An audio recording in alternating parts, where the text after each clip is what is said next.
All right, welcome everyone. This is the Tuesday, May 14th City Council meeting for the City of Placerville. Will you please rise and join me for the Pledge of Allegiance? I pledge allegiance to the flag of the United States of America and to the republic for which it stands, one nation, under God, indivisible, with liberty and justice for all.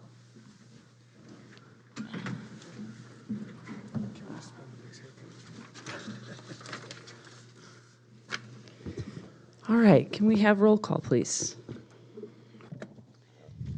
Vice Mayor Clarici will be noted as absent this evening. Councilmember Gottberg? Here. Mayor No? Here. Councilmember Saragosa? Here. Councilmember Yarbrough? Here. Thank you. All right, that moves us to our ceremonial matters.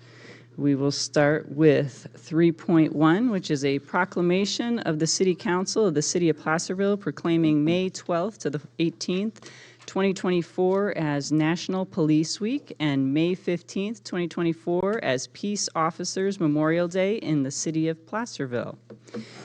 Whereas there are more than 800,000 law enforcement officers serving in the communities across the United States, including the dedicated members of the Placerville Police Department, and whereas since the first recorded death in 1786, more than 24,000 law enforcement officers in the United States have made the ultimate sacrifice and been killed in the line of duty. And whereas the names of 24,067 dedicated public servants are engraved on the walls of the National Law Enforcement Officers Memorial in Washington, D.C., and whereas in the spring of 2024, 282 new names of fallen heroes are being added to the National Law Enforcement Officers Memorial, including 118 officers who were killed in 2023 and 160 officers who were killed in previous years.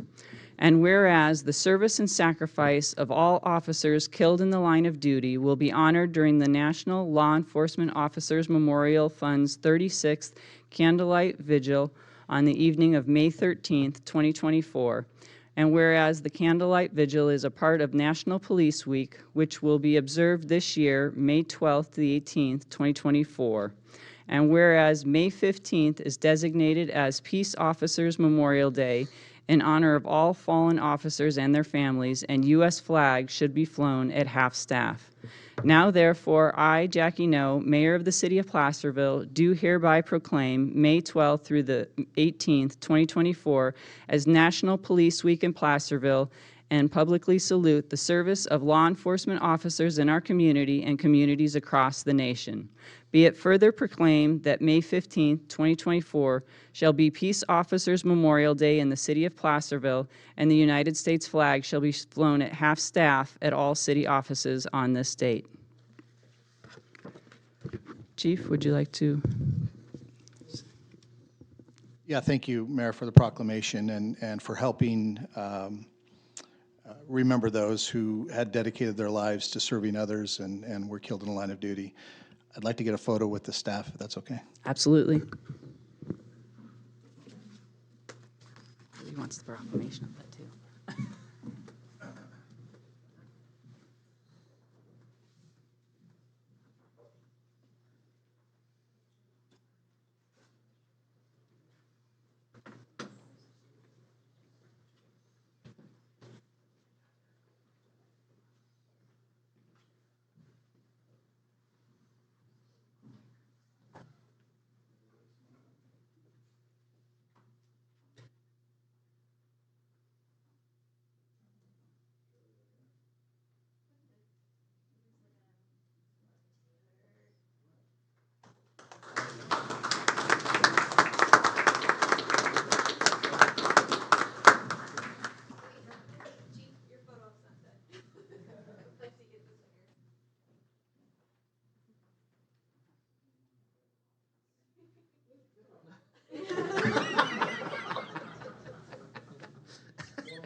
We certainly want to thank all of our officers at the Placerville Police Department and county and across the nation. It's a very serious thing, and we appreciate all the risks you take for the safety of the rest of us. Do other council members want to make any comments?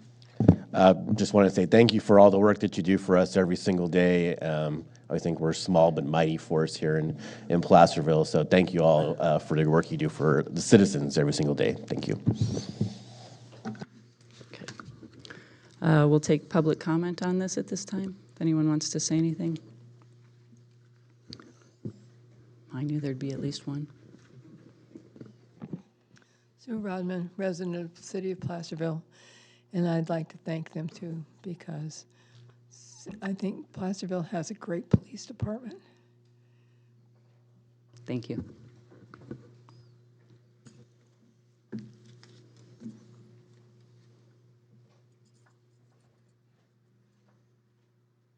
Nice to be back with you all. I want to thank God for the city of Placerville and our police department that keeps us safe and protected. One of the finest little towns in America. I think we have a great chief. I think we have great force. And the Bible says in Romans chapter 13 that the police are actually called to be ministers of righteousness. And righteousness is an amazing word that we can't buy at Walmart or get at Target or order on Amazon. Only God can give us righteousness. But we all know what's right and what's wrong. And the police here do a good job of enforcing what is right as ministers of righteousness. And I thank God for every one of them. God bless you. Thank you, Jonathan. Okay, seeing no one else, we will move to our next item. 3.2, a proclamation of the City Council declaring May 27th, 2024 as Memorial Day at the El Dorado County's Veterans Monument. I am going to wait until that day to read that proclamation. I hope you'll all come to that. And we will move to item 4, closed session report. Attorney Abrahimi. Thank you, Mayor No. We did meet in closed session on 2 items. There was no public comment in advance. The council provided direction on item number 1. There was no reportable action on item 1, and the council provided direction on item 2. Thank you. All right, we'll move to 5 with the adoption of the agenda. I'll move adoption of the agenda. I'll second. All in favor? Aye. Okay, passes. Number 6, announcements from the City Council. Councilmember Yarborough, I have nothing at this time.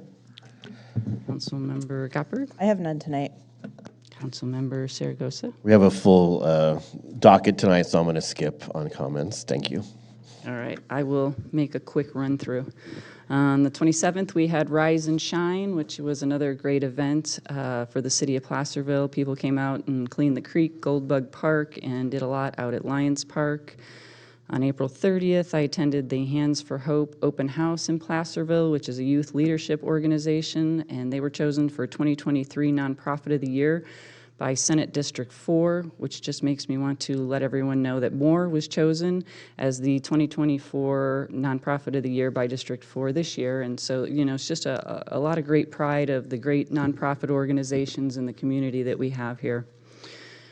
On May 1st, the city manager, vice mayor, and I met with the county regarding the navigation center, and we will talk more about that in our agenda items. On May 7th, I took a tour of the sewer plant with the city manager, vice mayor, city staff, and some Measure H&L committees.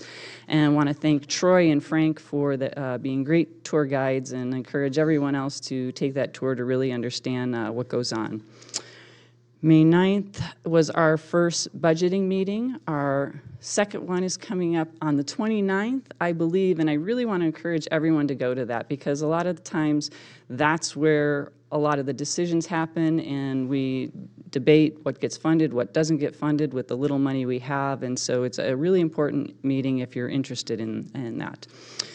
May 11th was May is Bike Month event at Ray Lawyer Park and Ride with Friends of El Dorado Trail and Saba. And this morning I went to the Coffee with a Cop at Bagels Work, and just want to thank the police department for holding those events and being available to the public. Those are really great community things that we do. Okay. That brings us to number 7, the consent calendar. Do we have any council members who want to pull any items or make any comments? No? Okay. I will open the consent calendar to the public comment. Anyone like to comment on any items? Seeing none, I will bring it back to the council. I'll make a motion to approve the consent calendar. I'll second. Can I have roll call, Regina, please? Councilmember Gottberg? Aye. Councilmember Zaragoza? Aye. Councilmember Yarbrough? Aye. Mayor No? Aye. Thank you. Thank you. Okay, we will move on to public comment. This portion of the meeting is reserved for persons wishing to address the council on any matter not on the agenda that is within the subject matter jurisdiction of the city council. State law prohibits the council from acting on items not listed on the agenda except by special action of the city council under specific circumstances. The mayor reserves the right to limit speakers' time to 3 minutes. You are not allowed to make personal attacks on individuals or make comments which are slanderous or may invade a individual's personal privacy.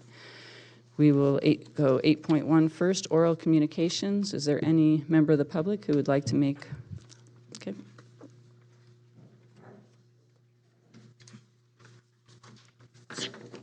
Good evening, Mayor and Council, staff, and public. My name is Heidi Meyerhofer. I'm here tonight on behalf of State Senator Marie Alvarado Gil, Senate District 4. I want to thank you for taking the time tonight to recognize the service and sacrifice of our law enforcement. They are vital to all of our well-being, and I thank you for taking that time. I also want to thank Mayor No for bringing forward more as a nominee for Nonprofit of the Year. We're thrilled to recognize them and the good work that they do. I'm here tonight just to, pop in and give a little legislative update. The senator is getting ready to kick off the fair season. We'll be visiting 6 fairs in the next 8 weeks, including the El Dorado County Fair, and we're thrilled to be here. We'll be having a mobile office at the fair, so we're hoping that a lot of you will come by and say hello, and that the public will find us and we can talk about the services the office provides and some of the work the senator's doing, including Senate Bill 1261, which is a fair allocation bill.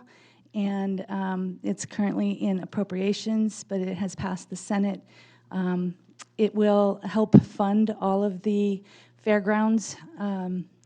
We recognize the important asset they are to each community that they are in. They become crisis centers, not just entertainment centers. And the funding that she is pursuing will go a long way to keeping them sustainable. So. That's what I have for you tonight. I thank you for the time. Thank you, Heidi. Appreciate that.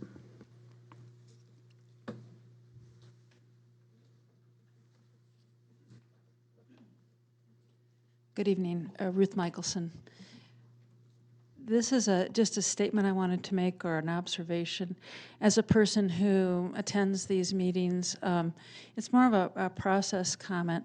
Sometimes when you have an agenda item and you open it up, sometimes you have a robust conversation among yourselves, and then you open it for public comment. And we have already had an opportunity to hear what you have to say and what your thoughts are. And so our comments can sometimes respond to what your conversation is. But other times, and recently, you've sort of skipped over your conversation. Of course, that's your prerogative, but then we come up and make our public comment. Our time is over, and then you have your conversation, and we have no opportunity to respond to that. So it's just a request. Again, it's certainly up to you how you proceed, but it's helpful to us in the audience if you first have a bit of conversation before public comment. Thank you.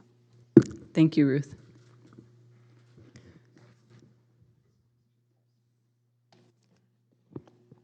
Good evening, mayors, city council members, and staff.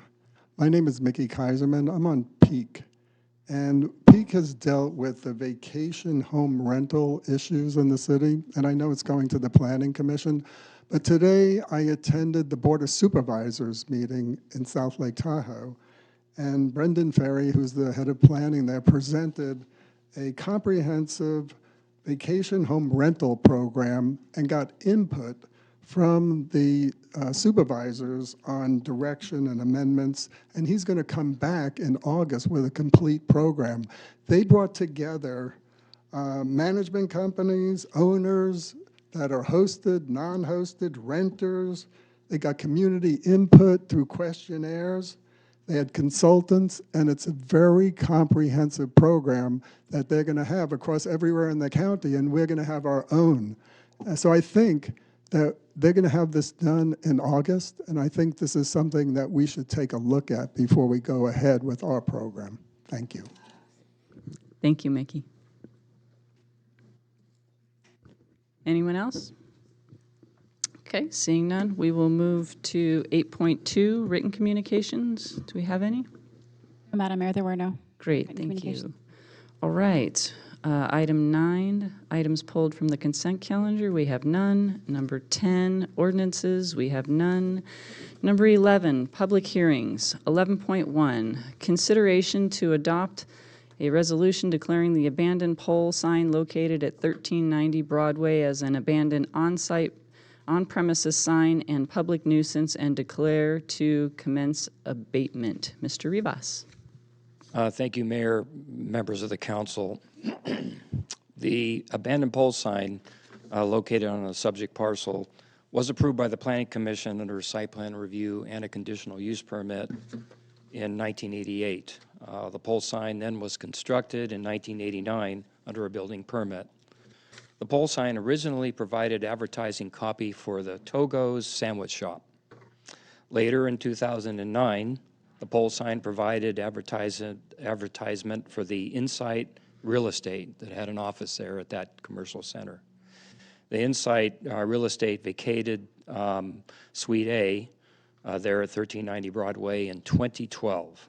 The following tenant, which is the smoke and vape shop, began occupying the unit in 2015. Advertising for the Insight Real Estate remained on the pole until 2019, when it was removed. The advertising for Insight, a business no longer on the premises, occurred for approximately 7 years. Since 2019, the pole sign has become a blank pole sign structure without copy for another 4 years. Thus, the sign has been abandoned since 2012, or approximately for 12 years. In accordance with the California Business and Professionals Code Section 5499.2 and the city's zoning ordinance, the City Council, as a legislative body of the City of Placerville, may declare by resolution that an illegal and abandoned sign and sign structures are a public nuisance and are to be abated. As required by the City Code, the property owners of the subject property on which the abandoned sign is located were provided written notice of the proposed resolution by the Development Services Department by way of registered mail, which was sent on April 24th of 2024. The commercial center's owner has responded in writing, and that letter is provided in the staff report as attachment 2. The recommendation at this time is to adopt the proposed resolution to declare the abandoned on-site premises sign to be a public nuisance and declare to abate it as such. And that concludes staff's report. Happy to answer any questions you have at this time. Great, thank you. Do we have any questions from council? Is the property owner in the audience? No? Okay. We'll open this for public comment. Seeing none, we'll bring it back to the council for discussion and a motion. I guess I did have a question. Now I'm looking at it a little bit more. I know we got a letter, Pierre, from the owner, I guess. The owner of the property. And I guess it took 12 years to jog their memory that they had a sign to work on. And they're looking now at the current tenants to maybe take use of the sign. Has there been any other, correspondence with them since this letter came into the office about that? There was correspondence in the past. I can't recall any of the exact dates, but the previous city planner, Mr. Painter, was in contact with the center and trying to get them to remove the Insight real estate that was on that pole advertising for quite a few years. Yeah. And just so the council knows, a sign becomes abandoned after 180 days. So anyways, that was the time that we had contacted the owner. They then removed that, and it just remained a blank slate, and then the new tenants came in. We just assumed that eventually a tenant would occupy and place copy on that pole sign, but it's never occurred, so that's why we're moving forward to remove this pole sign and others as well in the city that are considered abandoned. Okay.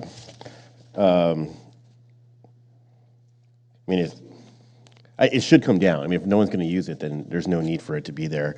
If for some reason, I don't know, in the next 2 weeks, if somebody came back and said, hey, I don't know, whatever UPS and the vape shop, wanted to put up they wanted to use it, and we had some actual information, like they put forward a plan or something across the desk to do it.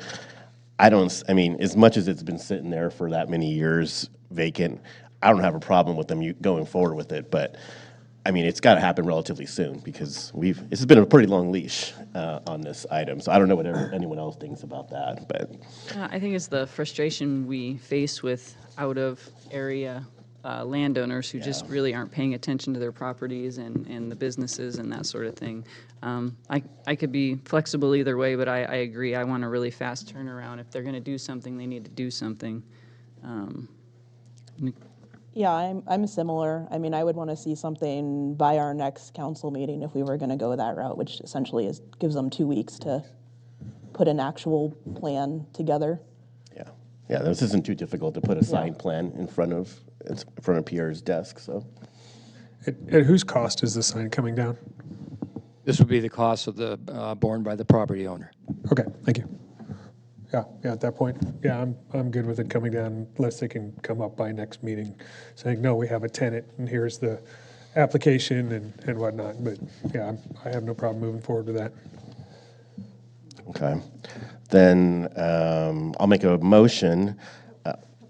Yes, I forgot about that. We already opened that to public comment, and they made no comments. Oh, that's right. Okay, good. Okay.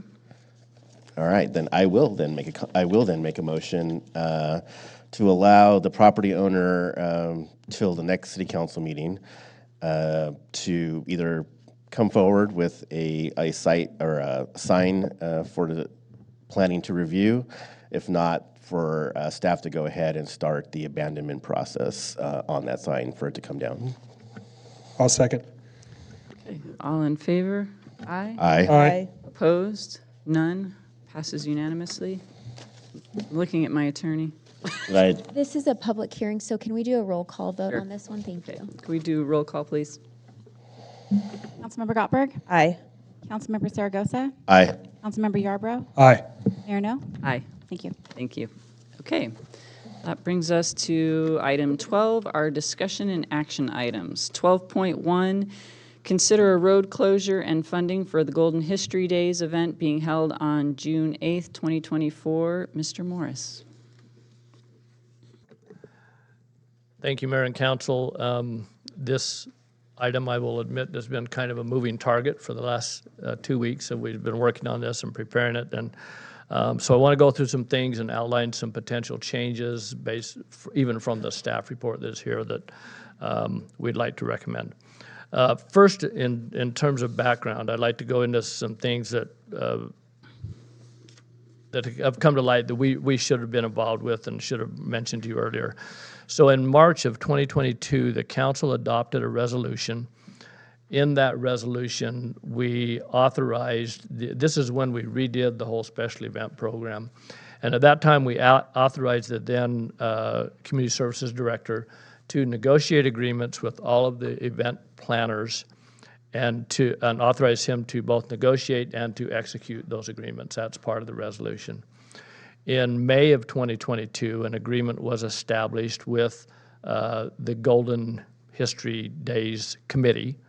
And I will say that I do have the signed agreement, but I want to say that committee is somewhat unofficial, I would say, in that they're not formally organized, but they are a committee that represents this group and puts together the event.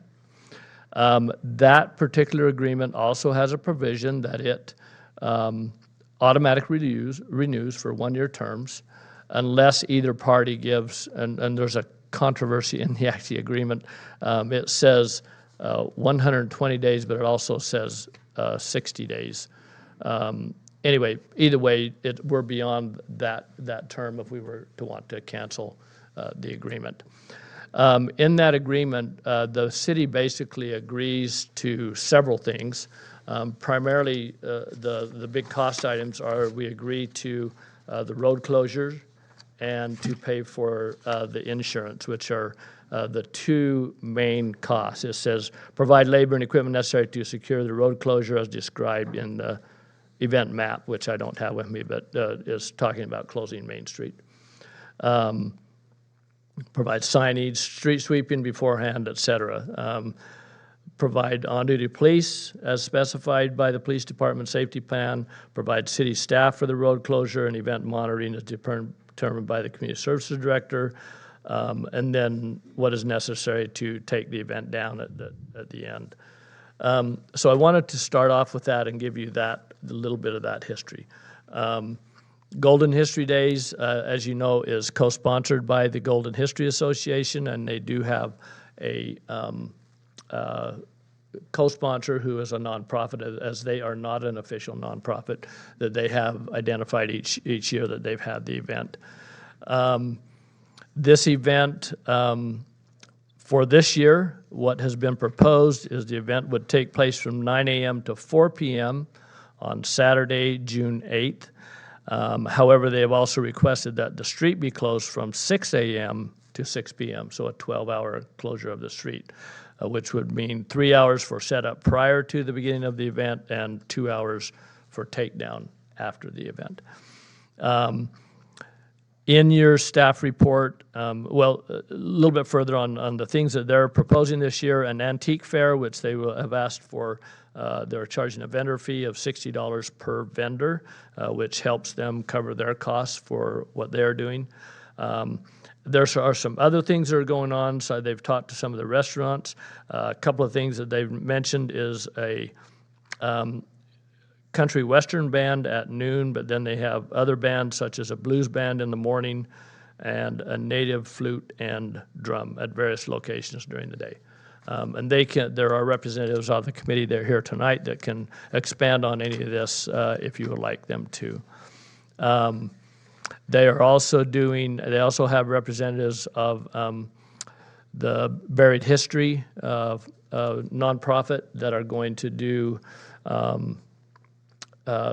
I guess I would call it vignettes depicting some of the Gold Rush era activities on the street also that they're proposing. They will have Kiwanis, as I mentioned, is their nonprofit that will be part of their event. They have proposed and have requested Brian Bierkamp to be the MC. He was their MC last year for that's just particularly when the wagon train comes through. So they have done a couple of fundraisers to help raise funds also for the event to pay for things like the bands. Those bands, I believe, are being paid for to play, and they have raised funds to take care of that. They have made some requests of the city. Some of those I think we can do. They're not spelled out in detail in the agreement. But I'll go through a few of those. The pop-up shade structures, I believe the city does have maybe 1 or 2 pop-up shade structures that we could make available to them if they would like those.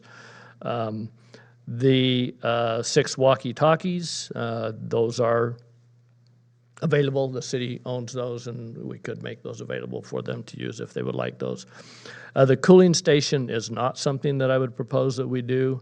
And in addition, the number that I had, I've been told by various members of the committee that that number may not be correct, but 75 chairs. Then I heard a number of only 40 chairs, which we do have some chairs at Scout Hall. However, we also checked on that and determined that we may only have about 20 of those, and they're not in real good condition. No, they're not. So, but what we do have could be made available, but that's the only chairs that the city that could be made available for their use. I think those are the main things. Obviously, we want to have an event monitor there and our police there. We have also agreed that we would, as long as they provide the banner, that we will put a banner up across Main Street, and that has been reserved for them for that week prior to. So this gets down to the cost and where we are with that. Based on what we have come up with and what we prepared and put in your report, we did go back and look at that based on some other factors that we have regarding barricades, timing to put those out, et cetera. We were able to obtain the what we call the Meridian barricades, which are what I call the real barricades, secure barricades. And so we will have those which are much quicker to deploy than what we've used in the past, which is the water barricades, and are much safer also. So we have secured those for the event. That and a couple of other things have allowed us to look at potentially some cost savings, so it would not be as expensive to close the road and do those things we've talked about. At this point, the cost that we have come up with is $2,500 would be the difference between the wagon train and the extended hours for this event. There's an additional $2,500. Based on the agreement that you have, that we have with them, saying we will pay for these, it is my recommendation that the city pay that amount for this year, with the understanding that we will be changing that process going forward. I know there has been some concern about what does that do for other events. The only other events that I would really be concerned about would be the two that we talked about recently, the Girls' Night Out and the Sugar Skull event. I think from my perspective, we have an opportunity different for that because those are new events. We don't have an agreement in place with them. And I think that we can look at other avenues when we discuss those events, which will be coming back to you for consideration within the next month, probably. We're working on that potentially at your next meeting. We're still working on putting together that staff report for those. So with that, my recommendation is that we fund the requests with a couple of changes to the amount of $2,500. Get the right amount here, $2,530.24 to be exact. However, my recommendation is that we shorten up the setup and takedown time of the event.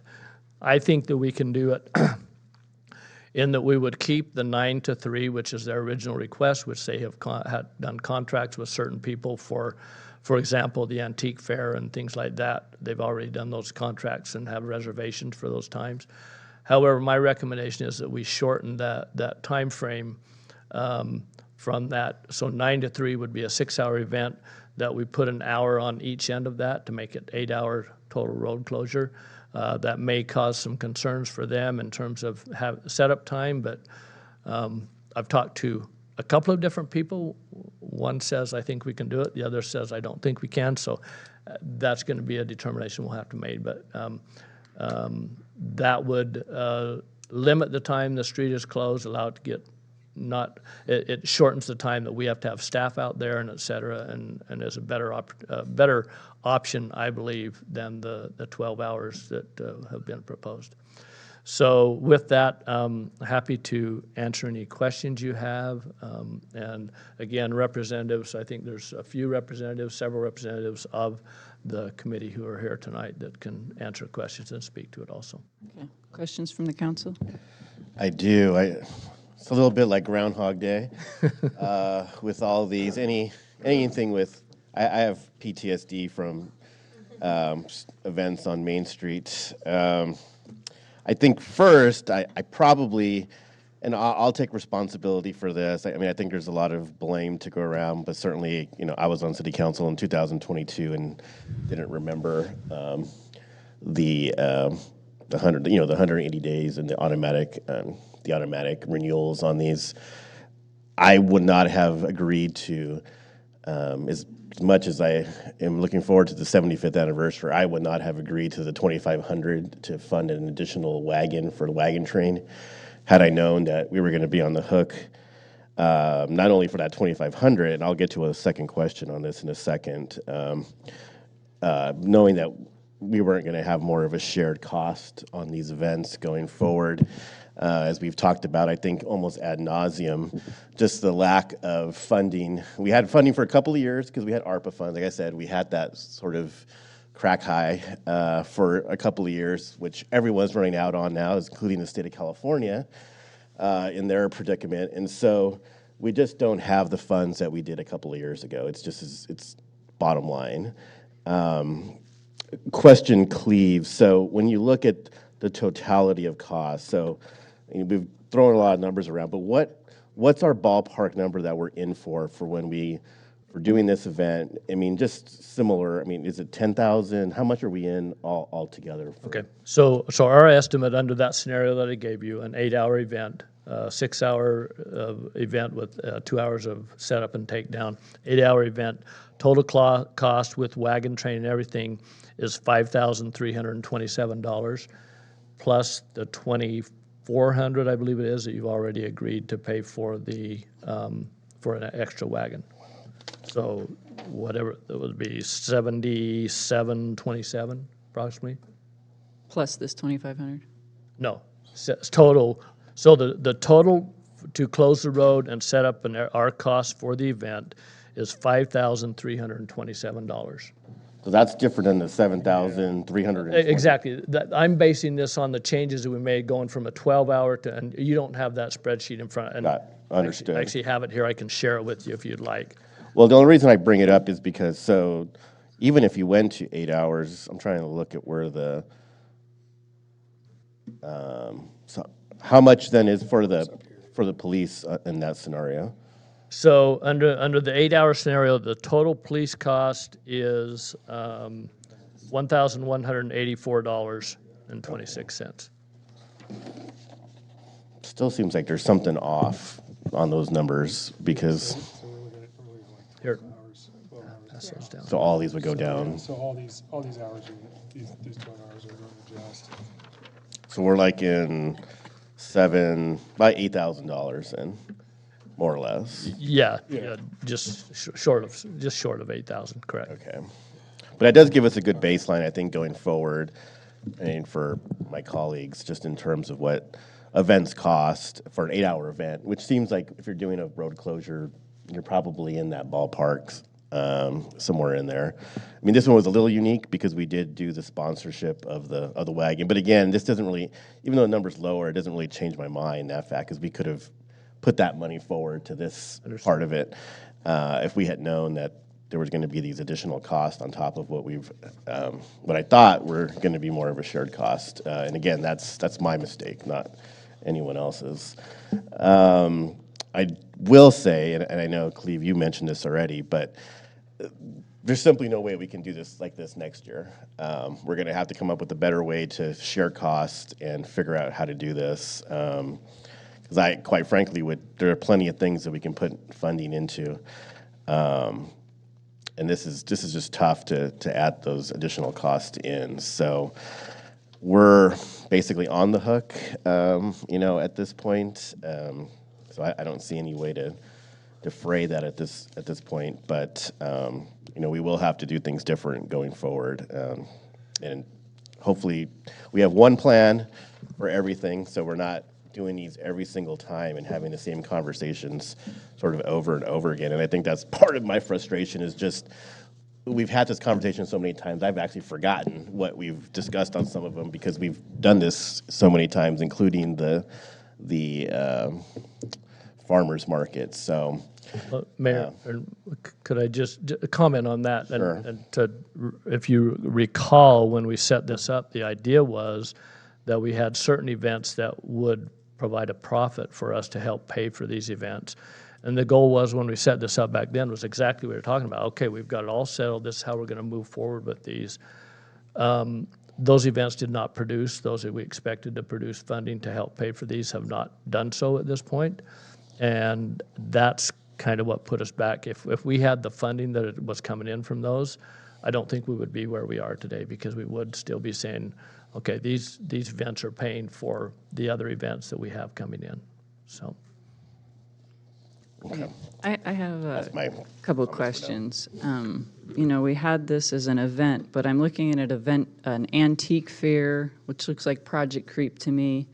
A blues band at 9 a.m. I don't know who's coming to listen to a blues band at 9 a.m. on a Saturday when everyone has soccer games. Maybe that's just me, but it just seems like there's some Project Creep on this event. Is that true, or is that not true? They have definitely added the last, I believe last year was the first year they did the antique fair, to my knowledge. So those are things that they've added to their event. Since we approved them. So yes, it's the third time, you're saying? I'm just saying that they've added it since it was approved by the council. Yes, but what the council approved, I don't think there was no detail to that, is what I'm saying, is what those, I mean, there was. I'm just saying it's a surprise to me. The event I'm has looking at changed it, from yeah. year to year, is what I'm saying, Yeah. based on, and actually some of the other events do also, Okay. so. Other questions? I have another one. No, I forgot what I was going to say. No, just a second here.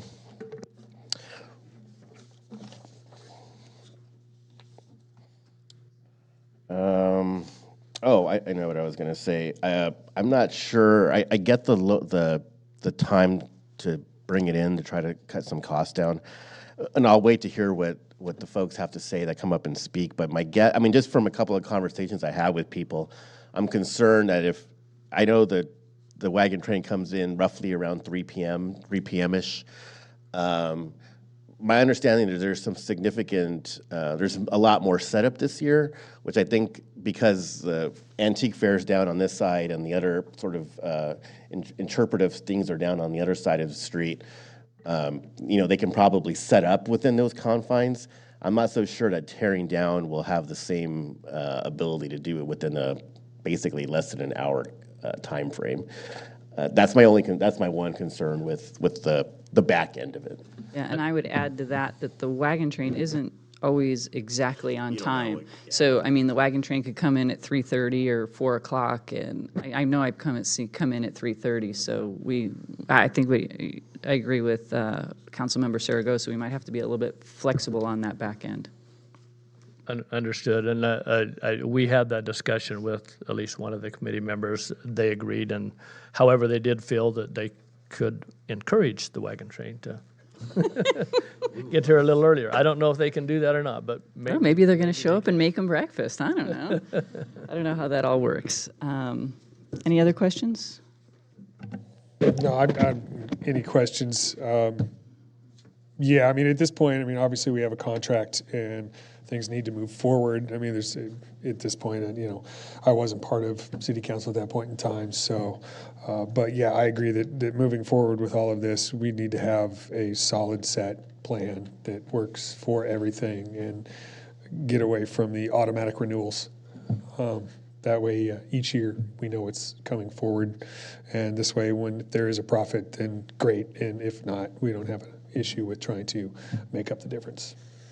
Okay, thank you. Yeah, I'll just add, I'm sort of on the same. I think, we have an agreement. The folks organized this under that premise. They did an event that was similar duration last year. So without us telling them that we were going to change that, I think, they had a reasonable expectation that they were planning, and it's quite close at this point. So that's sort of where I stand on that. But I do think we need to have, our event discussion. I think we'll have that quite soon in terms of what we're going to do with events moving forward, because it is quite a lot of money for one event, and it's sort of, do we want to have more events, or do we want to have fewer events and put more money into the few that we choose to have? So Thank you. Is that it?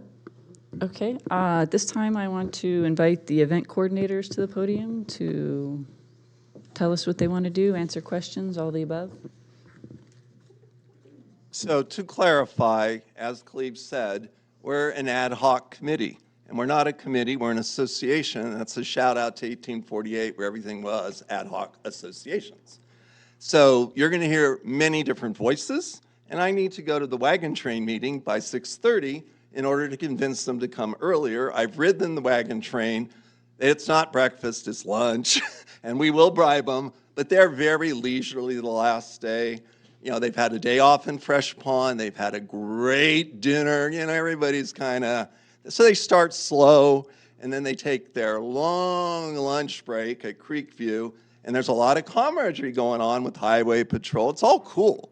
But this is horse time. That's Steve Downer, but there's a lot of human time slack in there. So if you want them there at 2:30, I hereby declare they will be there at 2:30.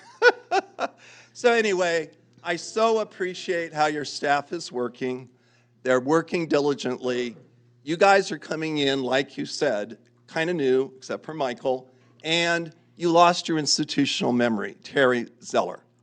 Your proposed costs have never been realized. They're just proposed.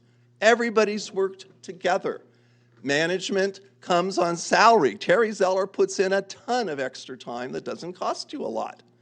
It's on-duty police officers. We were in Benham Park, no police officers. Last year was our first time returning to Main Street at the request of the community and the city council.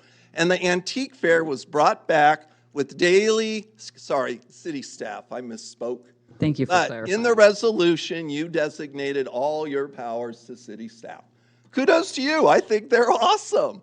And it worked. There were no problems. The first year we had a homeless incident. The police came, Michael called them. It just flowed by everybody working together. The maintenance staff came. Those water barricades took a ton of time. Cleve solved that problem, but then they left. And everything was ready. They were on standby doing other jobs, just like our wonderful police officers. You may want to change this model. Bottom line, you can't. You shouldn't. It's not fair. You're recognizing you have a written agreement. We have been working every month, meeting with Terry Zeller and Steve every month. So much volunteer time. I paid $3,000 the first year. That's how much this means to me. And if you need another donation because you're so low on cash, I'll be happy to cover 2 hours in the morning, 2 hours. This needs to be 6 to 6. It's past practice. It's agreed to by everybody. We're 3 weeks out. Please respect the community, the volunteers. So in the end, we'll all throw our hats and say, Eureka, we did it. Thank you. Okay. I'm going to go get that 2:30 time for you. Okay, wait, Leah, I have one question for you before you leave. I just want to understand, just because I haven't seen it, what marketing and advertising has been done for this event to date? We're behind. We have a team. It's all volunteers. So the bands post it. Buried History posts it. There's a lot of networking. Chamber of Commerce has posted it. It's out there. But to be frank, it's the word of mouth. 75th anniversary, wonderful bell tower, downtown Placerville. I think we all know word of mouth is most powerful. And I urge you, Michael and others, you guys, you're so right about the fiscal piece. But quantifying a special event that puts Placerville out there is incredibly hard. You are actually making money in most of the research I see off of our great volunteer time, your awesome staff, and relatively speaking, a reasonable donation by the city, which I'll be happy to match. I call it the Yeah, the MJ move, Michael and John. Am I excused yet? You want another joke? I just had one question. Thank Okay. you. Well, I'm a teacher. If you give a mouse a cookie, you know I how it see goes. this.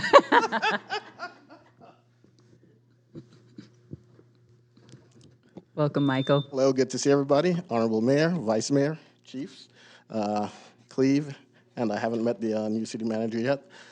So from someone who understands government, as some of committee does not, I understand the budget issue, and I understand going forward the need to have a clear-cut amount of how much is going to be going forward and how much will be shared.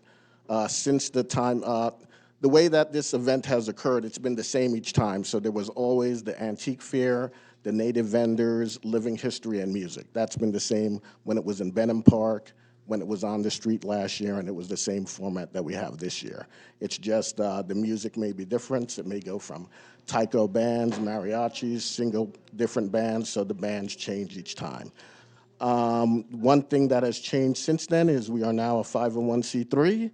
We are a fund, and we are under the El Dorado Community Foundation, and they are also helping out to bring forward some other historic groups and funds to help fund this going forward, because that was the biggest problem we had. Not being a 501c3, it's hard to get grants and funding. So moving forward, if we continue this event, we will be able to provide more money from our association as a 501c3, so it's not all on the city.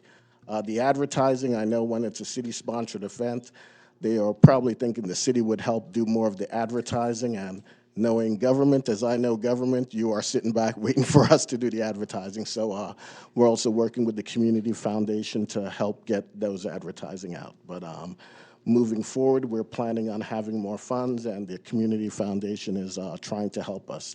The main thing with this event is this is the only historic event that's left in Placerville, and we're trying to keep that going, and that's the main reason it's going. I know Wagon Train may die.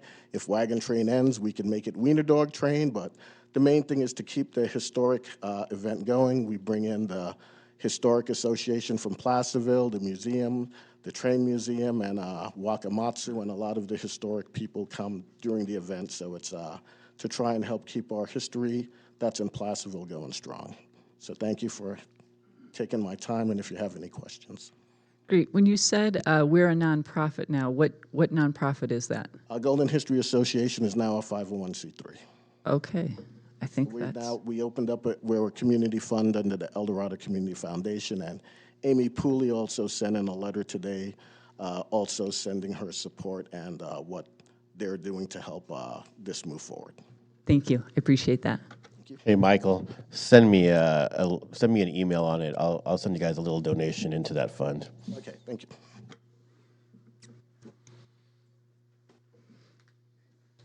I'm Greg Rezak, owner of Placerville Antiques and Collectibles, and I'm actually, me and my wife are in charge of the antique fair portion of this event. I would highly recommend that you reconsider shortening the hours. If you ever dealt with antique dealers who average age 55 to 105, I don't think you want to cut their hours setting up and tearing down. If you can imagine the Keystone Cops, average age 55 to 105. That's what that would look like out there. It'd be chaos. So they need all the time they can get. The reason I joined the Golden History Association was to preserve and promote our unique history. Promote is a big part of this, and I wish you guys would kind of see that aspect of it. It sounds like a lot of you didn't even come last year, and it was probably one of the biggest turnouts Wagon Train receptions Wagon Train has ever seen. We had people on both sides of the street from Bedford down to Sacramento. People in the middle of the street the whole time for the antique fair. They're setting up stages for living history at the other end of the street this time. That's going to be time consuming. A lot of construction going on. So like I say, if you can, look at this as a promotion on your part. If you go into Folsom in any main artery, you see they have events. You see what's going on in Folsom. We have 3 traffic lights right here on the freeway. We're the only Old West town in this state that has this kind of freeway access, and we don't even promote our own town. I think it's sad. When I plan vacations, I go to a town on the website. I want to see what's happening, the events calendar, things to do. We go to ours. I don't know. It's about as minimal as it can get. We don't promote our own events here. We're fighting over it how many we're going to have. So what actually do we offer? So, you know, with that said, it doesn't seem like we're user-friendly like we might have been in the past. You know, the public bathrooms aren't maintained. They have padlocks on them right now. The whole weekend they had padlocks on them. It's a burden on us merchants on Main Street. So, you know, with that said, I hope you reconsider the hours. Please come out and support your own events. That would be nice. Sorry you missed last year's. We put a lot of work into this, and this is about our history, and we take great pride in it. So thank you for your time. Thank you. All right, I'll try to keep it somewhat brief. But so we are a committee of 11 people. And for the first event 2 years ago, we pulled together in 2.5 months because the previous person who sponsored this event walked out on you. Some of you should remember that. You got your March 22nd of 22 is when you got your new program together that Terry Zeller proposed. And when he did that, that's when we came together and said, hey, let's do this because there's not going to be anything on Main Street. And let's change it up and let's make it about diversity. And so on our committee of 11, we do have James Marquez, who is our Native American representative. We have Michael Saunders, who is our Black American representative. We have Margie Lopez-Reed, who is here, who is our Hispanic representative. We really try to have people tell the story of their people and not have us tell others' stories. Then we've expanded. I've written you letters about this, and you know, Wakamatsu, we have Japanese. This year we'll have Chinese, because those are all the people who were here at the time. We put countless hours into this. The first year we did it in 2.5 months, which is a miracle at Benham Park. And then July 1st, we started planning for 23, and again, July 1st of last year. Yes, we meet monthly, but myself and Leo, who are the two who put the most effort in, we talk daily. I just want you to know that hundreds and hundreds of hours. And, you know, we're not paid event planners, and we're not staff. We're individuals who care. And that's kind of a little, I don't know how to say it, but we kind of feel a little beat down recently in some of the recent meetings. We're volunteers, for goodness sake. We care about the city. And I wish you would see us as partners in trying to help elevate the city. So that's really most what I want to say. And as far as cost sharing that was brought up, we spend a lot of money. We do a lot of fundraising. So it's not as though we're just putting our hand out and asking for you to carry the event. We spend thousands and thousands of our own dollars, sometimes personally and sometimes through fundraising. But that's because we care that much about the event. The other thing was mentioned about something about event creep. We worked so closely with Terry Zeller. We had a wonderful, wonderful partnership with him.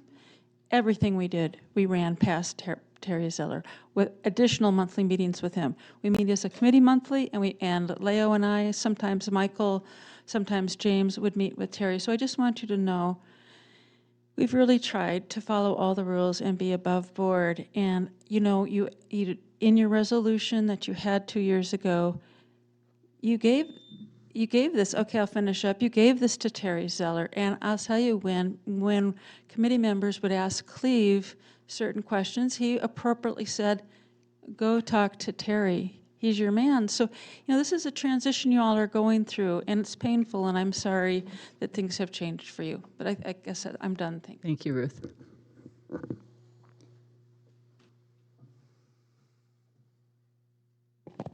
Margie Lopez Reed, 43-year resident of Placerville. And I can't believe it when I say that. It's been a long time. And I've seen a lot of changes, but by living here, I've earned a big sense of pride in the community. And, I'll just go for long walks looking about, say, okay, that building, I see that every day. And I love this building and I love this street. And I love to see how things could be getting really better and have been. You have events like this for for the Gold Rush days and all of that. And there was something missing. And you all helped us start to bring all of that to light. And that has to do with what Ruth mentioned, is the contributions from all the different communities in the world in the Gold Rush activities.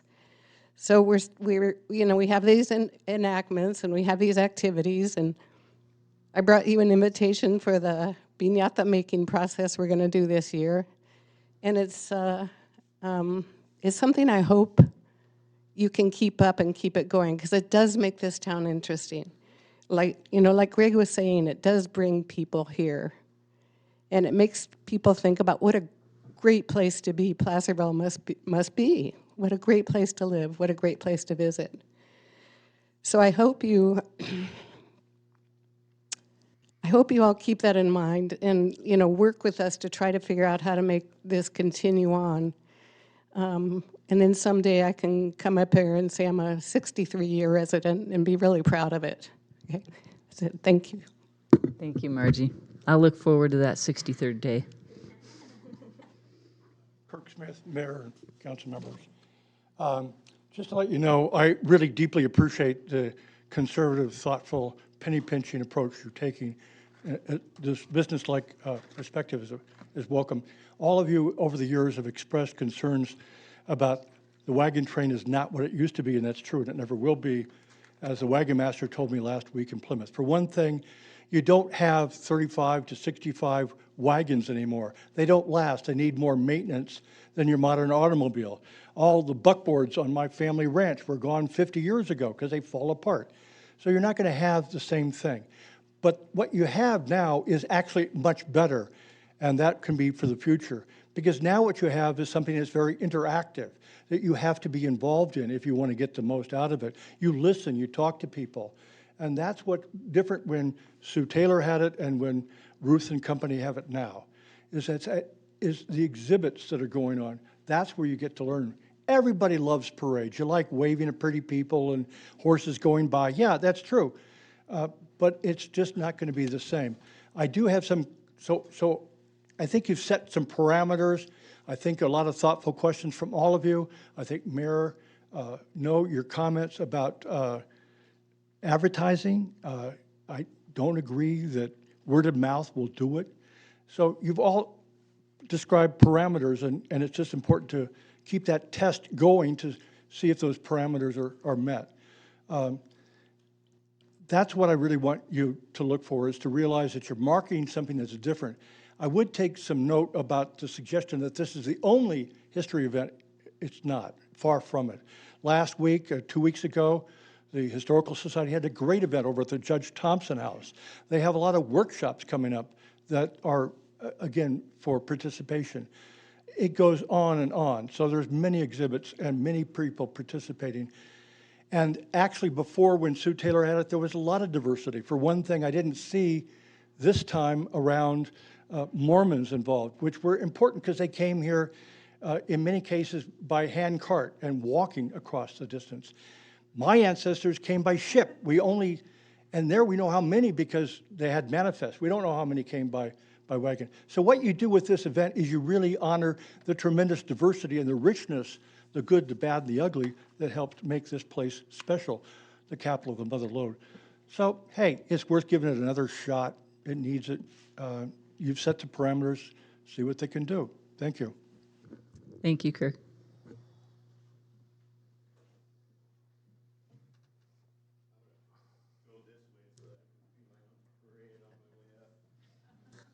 Said parade. Mayor, Vice Mayor, Council, Chief, Dave, Regina, awesome staff. Thank you for taking the time. Andrew Vonderschmidt, Buried History. we entered into an agreement with the Golden History folks to bring living history to this event. Those of you that were down there, and I saw some of you, so I'm not calling you out for not being there, you saw what we did last year with the set and the characters, in character, edutainment is what we like to call it. Kind of slipping a little education in with our performance, learn a little bit about history.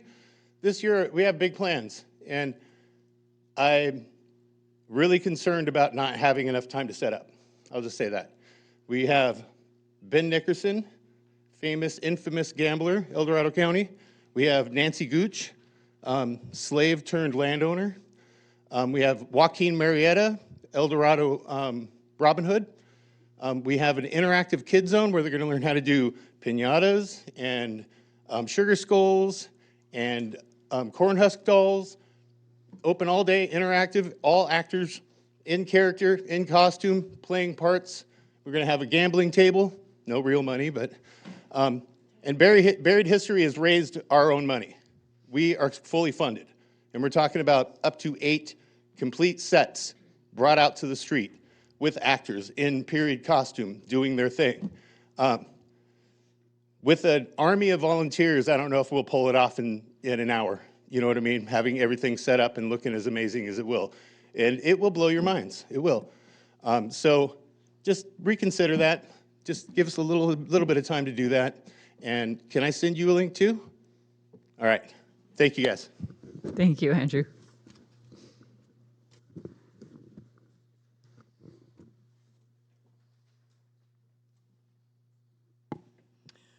Sue Rodman, resident of Placerville for over 30 years, and I have enjoyed the wagon train every time it was here. If the major concern is that this event is not in the budget, why was it not in the budget? This is an event every year. It's not new or unexpected, so why was it not included in the budget? In fact, I have not seen it included in budgets of previous years either, and I have attended and participated in the budget meetings for several years, as you know. In fact, in general, I have not seen any events planned for in the city budget. So why not? The only event discussions of note date back to about 2020 when a decision was made to reduce the number of Main Street closure events to 7. Partly because a lot of them were happening during fire season and we needed to be able to evacuate people down Highway 50, as we did for the Caldor fire. And then into 2022, it appears that the city took over and kept the wagon train. One of the 7 events that was kept was the wagon train. This year, Placerville citizens and business owners are trying to bring back the quality of the event that Vice Mayor Clerici and I remember. And to all appearances, this city council does not see the value there. I am appalled. This is a volunteer effort, done at volunteer expense for the benefit of Placerville's people. These are Placerville's people, and they deserve to be supported by their city. The next item on the agenda here is public art, and that plan calls for events to celebrate Placerville history. Did you read that plan? If you don't recognize these beautiful horses and amazing wagons with people in historic dress as the best in public art that celebrates Placerville history, please open your eyes. Please approve the staff recommendation, which is approve this year's Golden History Days and Wagon Train special event on Main Street and provide a full road closure and additional city resources at city's expense, which is option 1. That's what I expect from my city. Thank you, Sue. Hi, Jenny Levitsky. I just have a question. What does cutting the setup time from 6 a.m. to 8 a.m., I think I heard, does that cost something extra? I mean, it's only 2 hours in the morning when none of the stores are open. There's very little traffic already going on. I'm curious why that would benefit anybody to close, to not have those extra 2 hours, or why does it save money? It's mandatory overtime from our employees. So you're asking people to get up at their on their Saturday morning at whatever hour and be here at 6, and it's the overtime that all the employees that we're mandating them to work is what it is.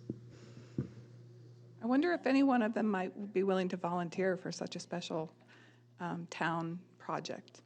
Just curious. Go ahead, Cleve. Legally, those employees cannot volunteer for a job that is within their job duties. Anyone else?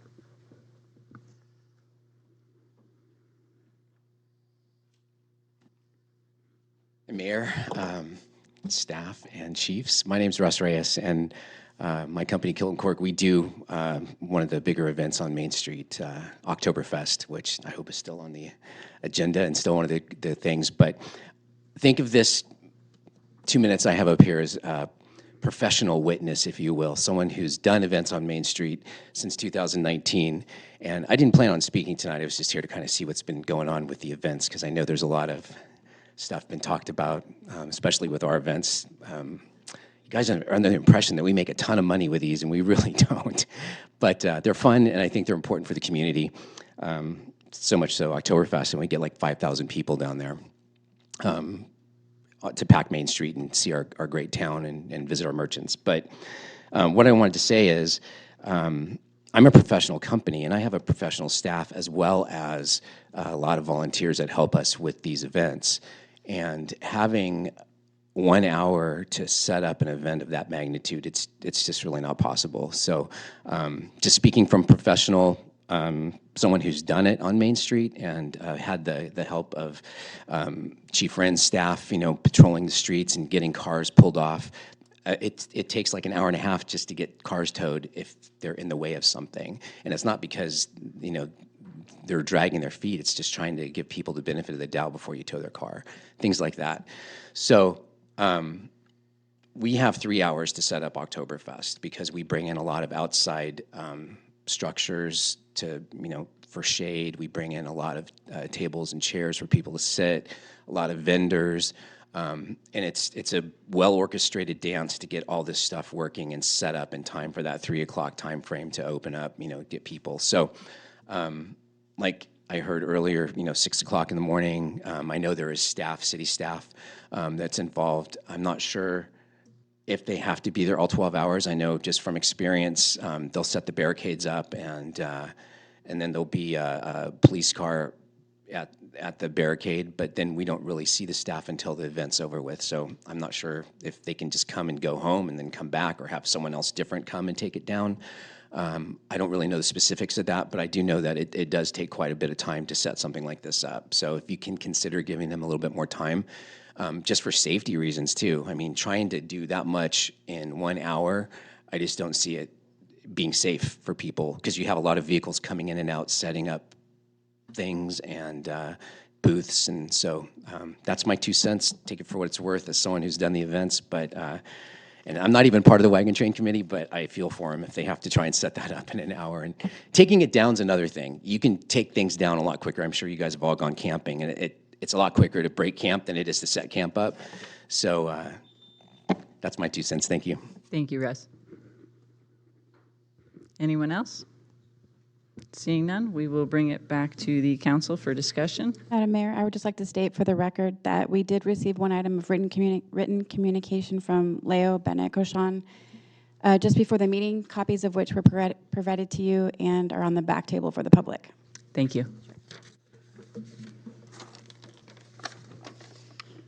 Okay, does anyone want to kick this off? I did have a couple comments. In terms of, I did attend this event 2 years ago. I wasn't able to be here last year. And 2 years ago, it was over at the park. And, you know, we answer to all the merchants when we close down Main Street. And when you have 5,000 people, it's easy to say, yeah, we needed to close Main Street for that. But for the attendance that I saw 2 years ago, and I talked to Councilmember Saragosa, the attendance last year in the morning that they had on Main Street, which is why I asked about the marketing and advertising. It doesn't seem like in the morning, before the wagon train comes through, that we're really getting the attendance that we're looking for. And that's why I kind of asked those questions and concerned about those things. Yeah, I think I've been at every wagon train since I've been on city council, spoken at the bell tower a couple of times, and was at the antique fair last year too. I went to go see Marcia, and I know some of your vendors in your store, and been buying from Bev for 20 years at Placerville Antiques, but I think anyone that's been to my house knows there's not a lot of room left to buy anything else. So something goes in, something has to come out at this point.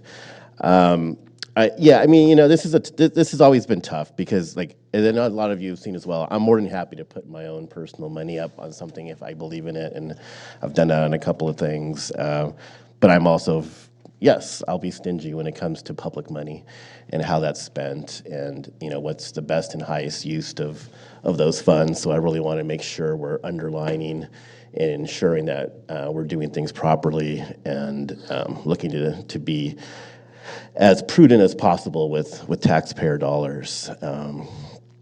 I don't see any reason why we wouldn't go forward. I do think, you know, for my 2 cents, like I had mentioned earlier, I did think tear down would certainly be a problem, and it sounds like setup would be just as problematic within a short period of time. And I do know, like, at least with the antique fairs, there's a lot of dishes and, you know, furniture and other things that may take, you know, a bit of a time to get out there and set up. So if we're going to do this, I do think we should just go with the full period time. And then, you know, tabula rasa going forward. We figure out what we're going to do, how we're going to do it, how much it's going to cost, and that goes across the board for everything. So that there's no surprises, both for us and for all of you that are volunteers and people trying to do this. Because I do know. I mean, I know this is all volunteer driven. No one's making any money. This is for the love of the city, and that's why we're sitting up here. That's why you guys are all sitting here in the audience tonight instead of at home, you know, enjoying dinner or doing something else. So I think we can make this work. But I mean, forewarned, I do want to see, you know, and like I said, I'm happy to go on a call and, you know, call some of our people that love our city businesses to raise money, but I want to see that as well. Like, I know you said you've raised money. I'd love to have those conversations so I feel comfortable that everyone's got skin in the game when we're doing this. And so I don't feel like the city's carrying 80% of the load because we just simply can't. And so that's kind of my thought process going forward, both for community, for staff, and for my colleagues.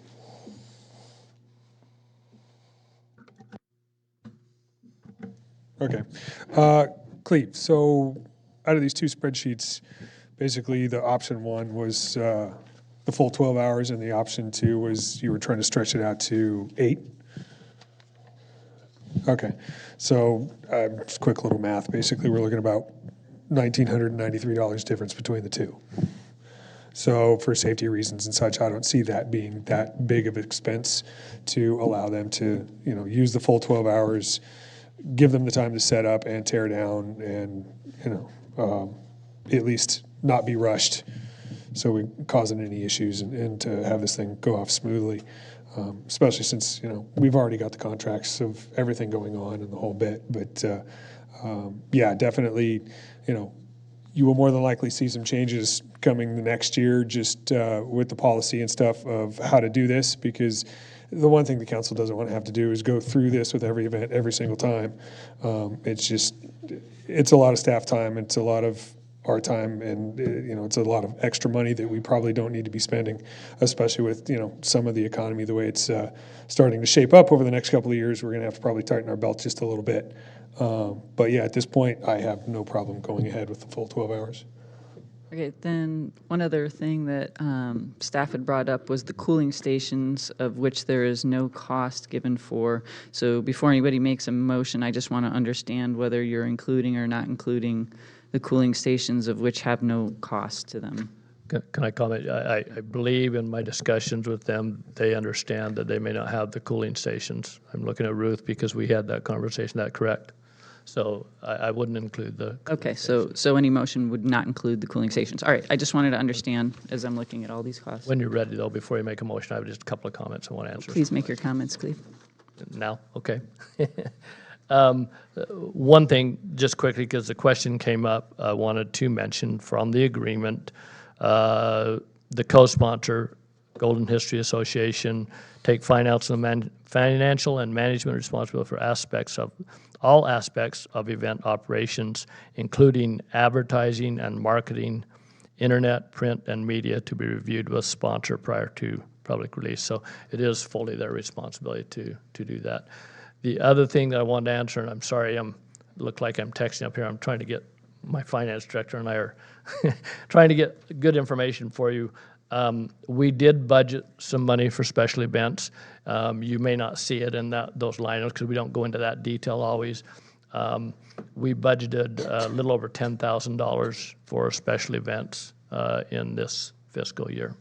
I apologize to Dave because I'm trying to see if we have how much of that has been spent to date, but I don't have that information. I don't know if he has it there yet.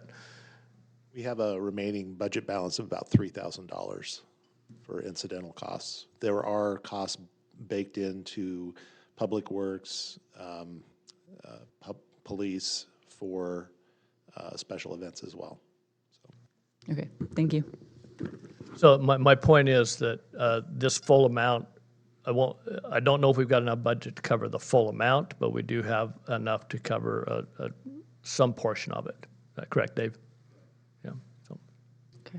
No, I appreciate that, and I appreciate the clarification on the contract because we don't see that. So those are good details. No, I mean, I think trying to set up and take down in an hour isn't probably reasonable. And like I said, they've already made plans. This event is coming up quite quickly. So, based on that, I am in favor of allowing the full closure request that they've asked for in the budget that's associated with it. But same thoughts of, moving forward, you probably will see something different from us next year, or we'll see some different events in terms of which events we're allowing and not allowing moving forward. Because as you just heard, we have a $10,000 budget for events as of last year, and that's a pretty small budget to account for all the requests that we've achieved. So. Okay. All right. Well, then I will make a motion to grant the staff request for funding for the 12-hour period, sans the cooling station.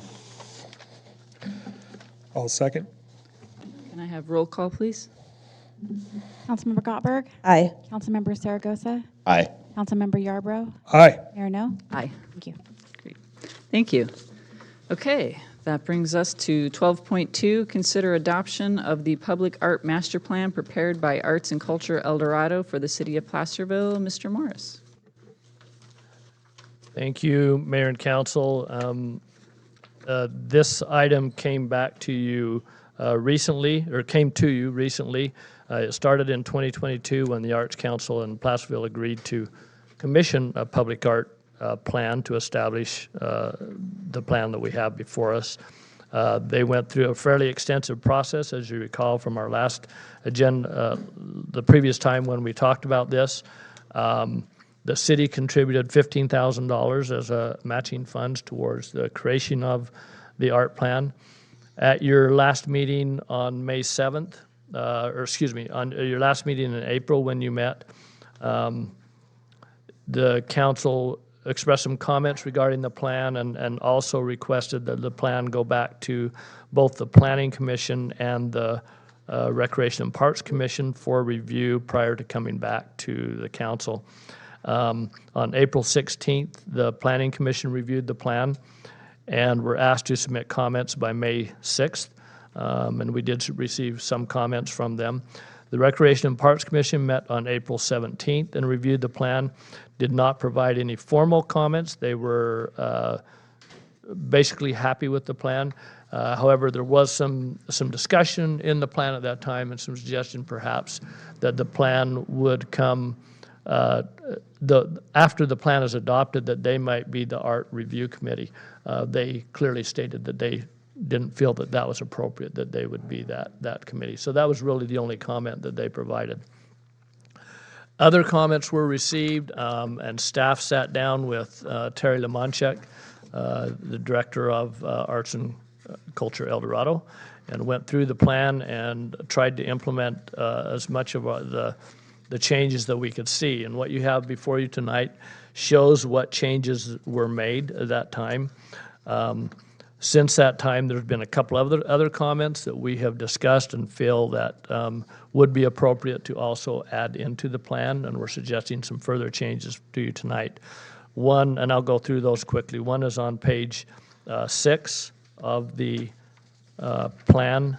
Under what people love about Placerville, we're going to add a bullet point to that, which is the trail or the El Dorado Trail. And then under art should represent, we have natural beauty in there, but we want to expand that a little bit to talk about outdoor activity and lifestyle. The next one is on page 8 of the plan, and that's under item 5G and H. Under both of those, item G states, create busking spots for street musicians, and item H says encourage performance at the bell tower. We're changing both the word create and encourage to the word explore. So explore busking spots for street musicians and explore performances at the bell tower. As you know, performances at the bell tower has come up in the past, and there's been concerns about how that can happen because of some of the activity that goes on in the street around that. So we wanted to change that to reflect that we're not necessarily opposed, but we need to figure out whether or not it can work safely. On page 9 is the other one under item 7A. Rather than the Placerville Creek Trail, just change that to the El Dorado Trail, which everybody knows the trail as. The rest of the changes you can see throughout the plan. The other major thing that we are asking you to do tonight in adoption of the plan is to note that Appendix 3 to this plan is really where a lot of the detail is for what we will be doing going forward. And it talks about, and it's called the City of Placerville Public Art Policies and Procedures, but it's called Draft Public Arts Policies and Procedures. Our recommendation to you tonight is to keep that as a draft document because we feel there are still some issues to work out and some things to go through in that. There's many changes that have been made with this. One of the major changes, and I want to emphasize this point, that came out of this was that there was a suggestion in the original plan that the Community Pride, sorry I forgot the name for a minute, Community Pride would be the public art committee that would review. We looked at this from a staff perspective and had a lot of discussion, and I think some discussion that I heard from council members also was that we did not feel that we wanted Community Pride to be that committee, and it's my understanding that Community Pride met and they want to be involved, but to just be that committee, I think there's agreement there that they should not be. So the decision to change that from the Community Pride being that committee and for there to be a separate committee under the jurisdiction, I'll say sort of, and we need to work out some of those details, of Arts and Culture El Dorado was not Arts and Culture El Dorado's request. That was our request on our side. We're recommending that that committee fall more under their review and leadership, and they would do those meetings. And part of that is simply to take that away from staff and workload for staff going forward. So you see that we made an attempt. We didn't quite get there in taking Community Pride all the way out of that document. So there's some more work to be done there. There also may be some more work that we need to look at in terms of if that is turned over to Arts and Culture El Dorado and that they would staff and administer that committee. At what point do projects, et cetera, come back to either this group, the city council, and or depending on what it is, if it's something related to history, it may go back to the planning commission, which also serves as our historical advisory committee, as you know, and or recreation parks. Let's say that it's some feature that they want to put into one of our parks. At what point do those go back? So I think we need to address those issues in the draft public art policies and procedures. By adopting the plan, we will keep that as draft, which means that's not official yet. We will come back and ask the council to adopt that at a future date. It may even be that you decide to set up, authorize Arts and Culture El Dorado under some guidance to set up the Public Art Committee, and maybe they can work on figuring out, help us with how this policies and procedures should be finalized. So those are some of the comments that we have. We think that we have implemented most of these. I want to mention that there were some comments that came in after the deadline that we had set, and I think you have those. I believe there were some that came in even today that we've looked at. And so we will leave it to you, council, to determine what of those, if any of those, if you want to make further changes to this document tonight before adoption. So with that, happy to answer any questions. I will state that Pierre Rivas was with me on when we met with Arts and Culture El Dorado to make the changes, and Terry Lamanchek is here in the audience to answer any questions and address any other things that you might want to do. I do want to stress that art plan was prepared with a grant, and there are some deadlines to complete it prior to the grant deadline. So it is somewhat urgent that we try to move forward with this tonight if possible. So, Thank you, Mr. Morris. Questions from the council? Councilmember Copper? So I think this sort of comes in a question related to Arts and Culture El Dorado being the ones establishing the Public Art Committee and operating that, which we may defer tonight. But I guess, obviously there are people, I would assume Arts and Culture El Dorado would still want to be able to propose projects. And we have, individuals and organizations that may propose projects that are not Arts and Culture El Dorado. So if somebody is not part of Arts and Culture El Dorado, they propose a project and it doesn't make it through that process to a government, whether it's Planning Commission, us, Parks and Recreation, I could see them saying that's favoritism and that Arts and Culture is only sending, their projects to us. So I think we really need to consider that. I don't know if there's a question per se related to that, but I guess that's just a big concern for me when looking at this currently. and perhaps there's some sort of appeal process that we clearly spell out, and that's a great question and something we need to be aware of. So, Would we be able to set up that committee kind of like the cannabis committee, so where basically projects, whoever wants to do a project is brought to that committee reviews the projects and then brings the projects to the city council for suggestion and approval? I definitely think that there's potential for that. We just need to determine at what level, and I mean, to what detail do you want to review those, and when do they come to you, or to planning, or parts of it. So anyway, it's just determining where that happens. But yes, I think the big question is when do we start asking staff time to review? Like, it seems to me there can be a lot done before it gets to our staff level, and we don't want our staff to sit through all those lower level meetings. So figuring out that hierarchy, I think, is where we're trying to get, and that's why we're not quite there with Appendix 3, and I think that Steve Yule is working on that. He's not here tonight, but I believe that we'll get there, we're just not there yet. And these are all important questions for them to take into consideration and think about. Any other questions? Comments? Okay, we will open this for public comment. Madam Mayor, the comments that Cleve had mentioned, the copies are on the back table for the public as well. Thank you. Thank you.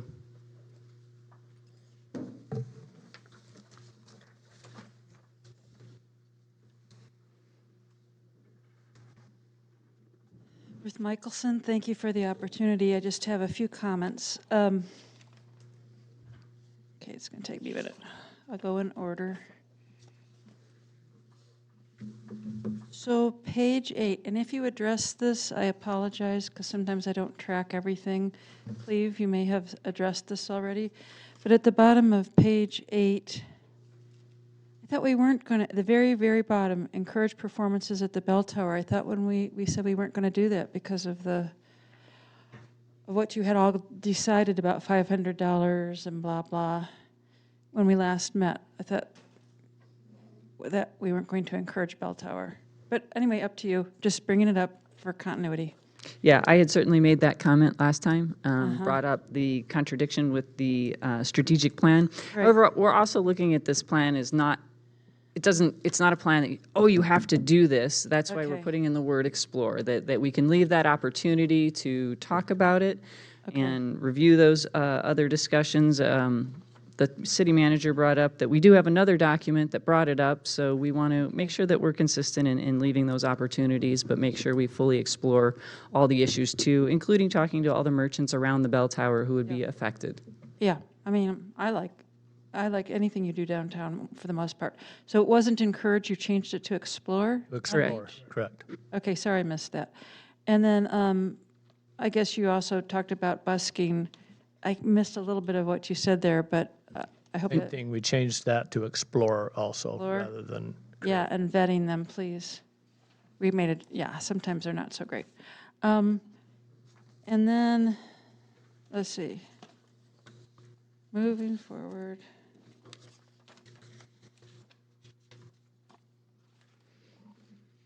Okay, sorry, page 15. I was just, maybe you said this, but I just don't quite understand why you've stricken the call for applications for being on the committee. This is part of Appendix 3 also, so I'd just like to point out that this is the one that we said it still needs to be worked. Okay, because I would really hope people get that free opportunity to apply, that's all, rather than just being, assigned or whatever. And then going on to page 16, I think there's just probably a technical problem with the crossing out because there's underlinings instead. Do you really mean that community pride should be stricken and it should be public art and all of that? Yes, that was the intent. That was the intent, okay. Almost done. On page 19, maybe it's the same issue again, because now when you have deaccession, you've brought back in community pride. Was that a mistake? Yes, and that's why this document needs to be reworked. Okay. I think that's it. Thank you. Thank you.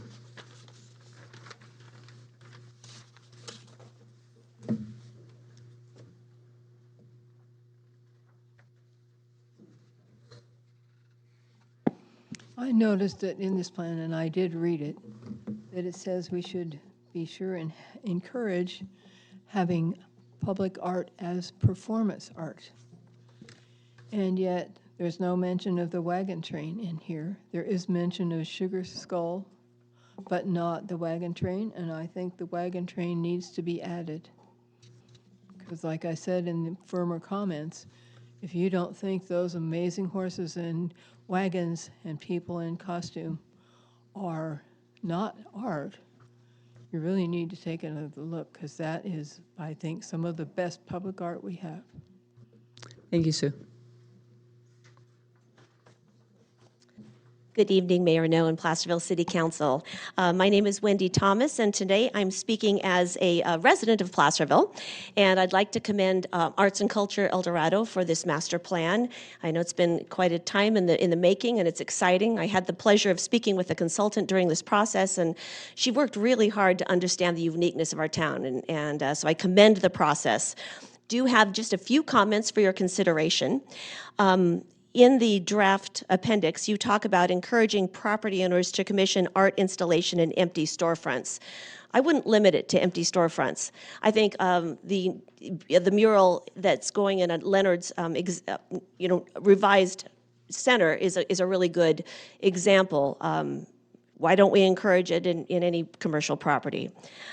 Also, it says that we encourage the commission murals in Placerville's downtown alleys.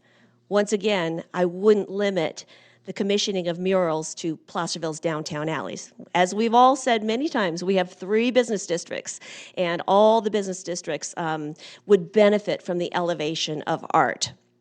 And I think that just sets an unrealistic expectation that everything should be downtown. While we love our historic downtown, we have other areas too. I do fully support in the artwork review criteria, I fully support the goal of artistic excellence. And I think that is so important. Our public spaces are precious. And those of us that were on the council before, when we were wrestling with a mural before, art by committee or art by community is a very tough process. And our walls, our buildings are not. Artistic excellence is important because it would elevate our town. And I think we need to be very careful about that. As you further develop this, I do encourage you that while we certainly support local artists, and I think that's really important. I mean, I am a local artist. I'm in support of that. However, if we're talking about large public murals, I would never limit the criteria to just local artists. For example, my mother and I are currently working on a major mural on the PG&E building. It's going to be our gift to the community. It will be privately funded, and it's going to be exceptional. There is not a local artist that we have found that could do the kind of artwork that we want and paint it on a corrugated building with scaffolding. Very, very difficult and requires expertise. So we have found a public muralist who is skilled at that. And so just food for thought. And we will talk more about this mural coming. We're just entering the design phase of it. It's taken us 2 years to find this muralist. So just encourage artistic excellence, finding the best person for the job. Thank you so much. Thank you, Wendy. Anyone else?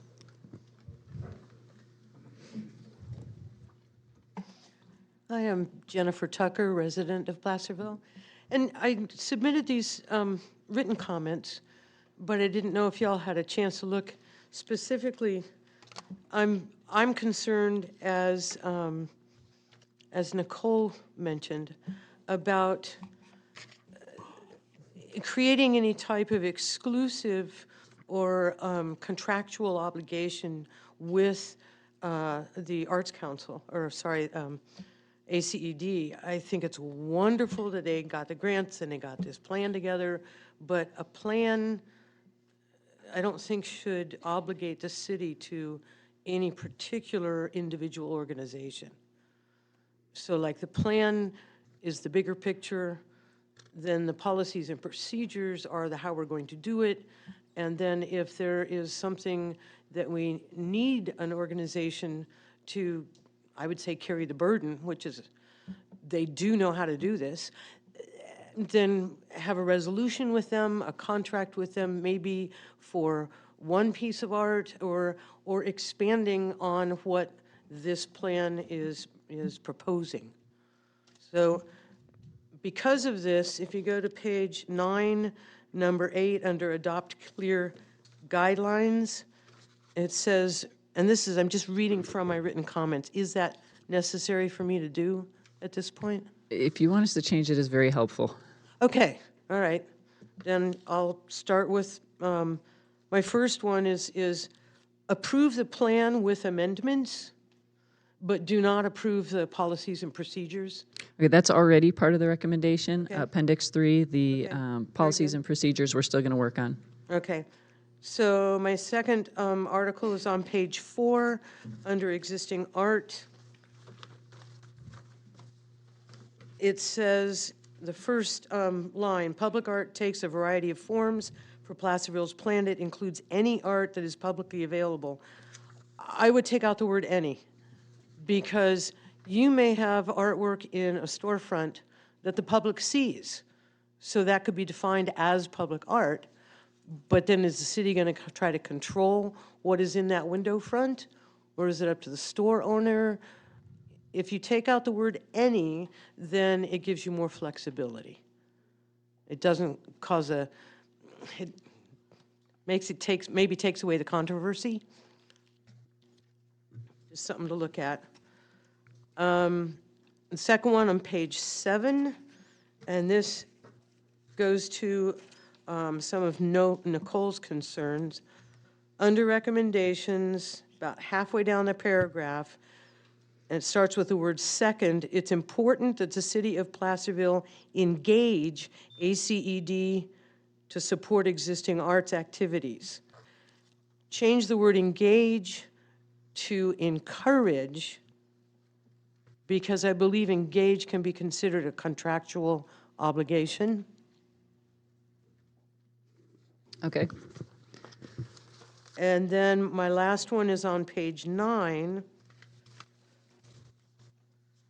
And it is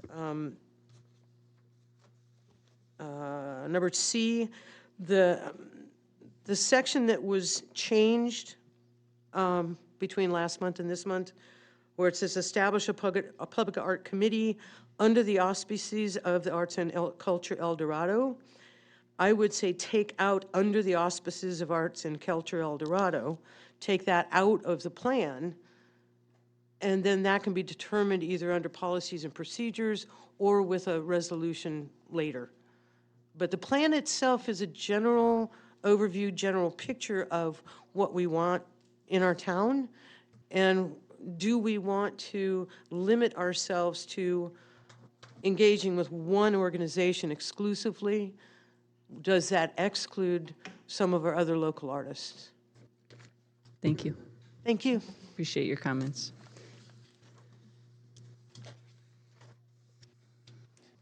Good evening, Mayor, City Council, Ryan Carter. Speaking tonight only as a member of the public, I made my official comments, echoing Ruth Michelson's comment from earlier about appreciating this item and the previous one, you guys having a discussion before public comment to let us know where you guys are at. We do appreciate that, not just sending it straight to public comment before you guys talk about it. Please continue that practice. We appreciate that. Also, I would like to echo the other comment regarding the committee not being arts and culture. That needs to be an independent committee. I agree with Council Member Gottberg in that regard, that we need to not have a nonprofit staffing a committee that is doing official business in the city. So just a couple of quick general comments, but thank you. Okay, thank you.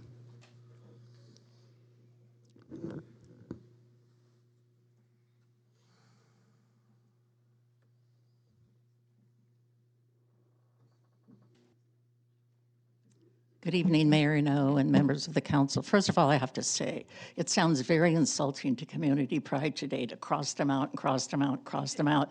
But I went to the city council meeting first when it was here, and then I went to the Park and Recreation Commission meeting, maybe the next night, and then I went to the Planning Commission meeting, and I always said the same thing. And I have notes from when I came here before, but the details of how it works might be yet to be determined. And that was at the time, and I felt that it needed to be called a public art committee and that Community Pride should be separate. The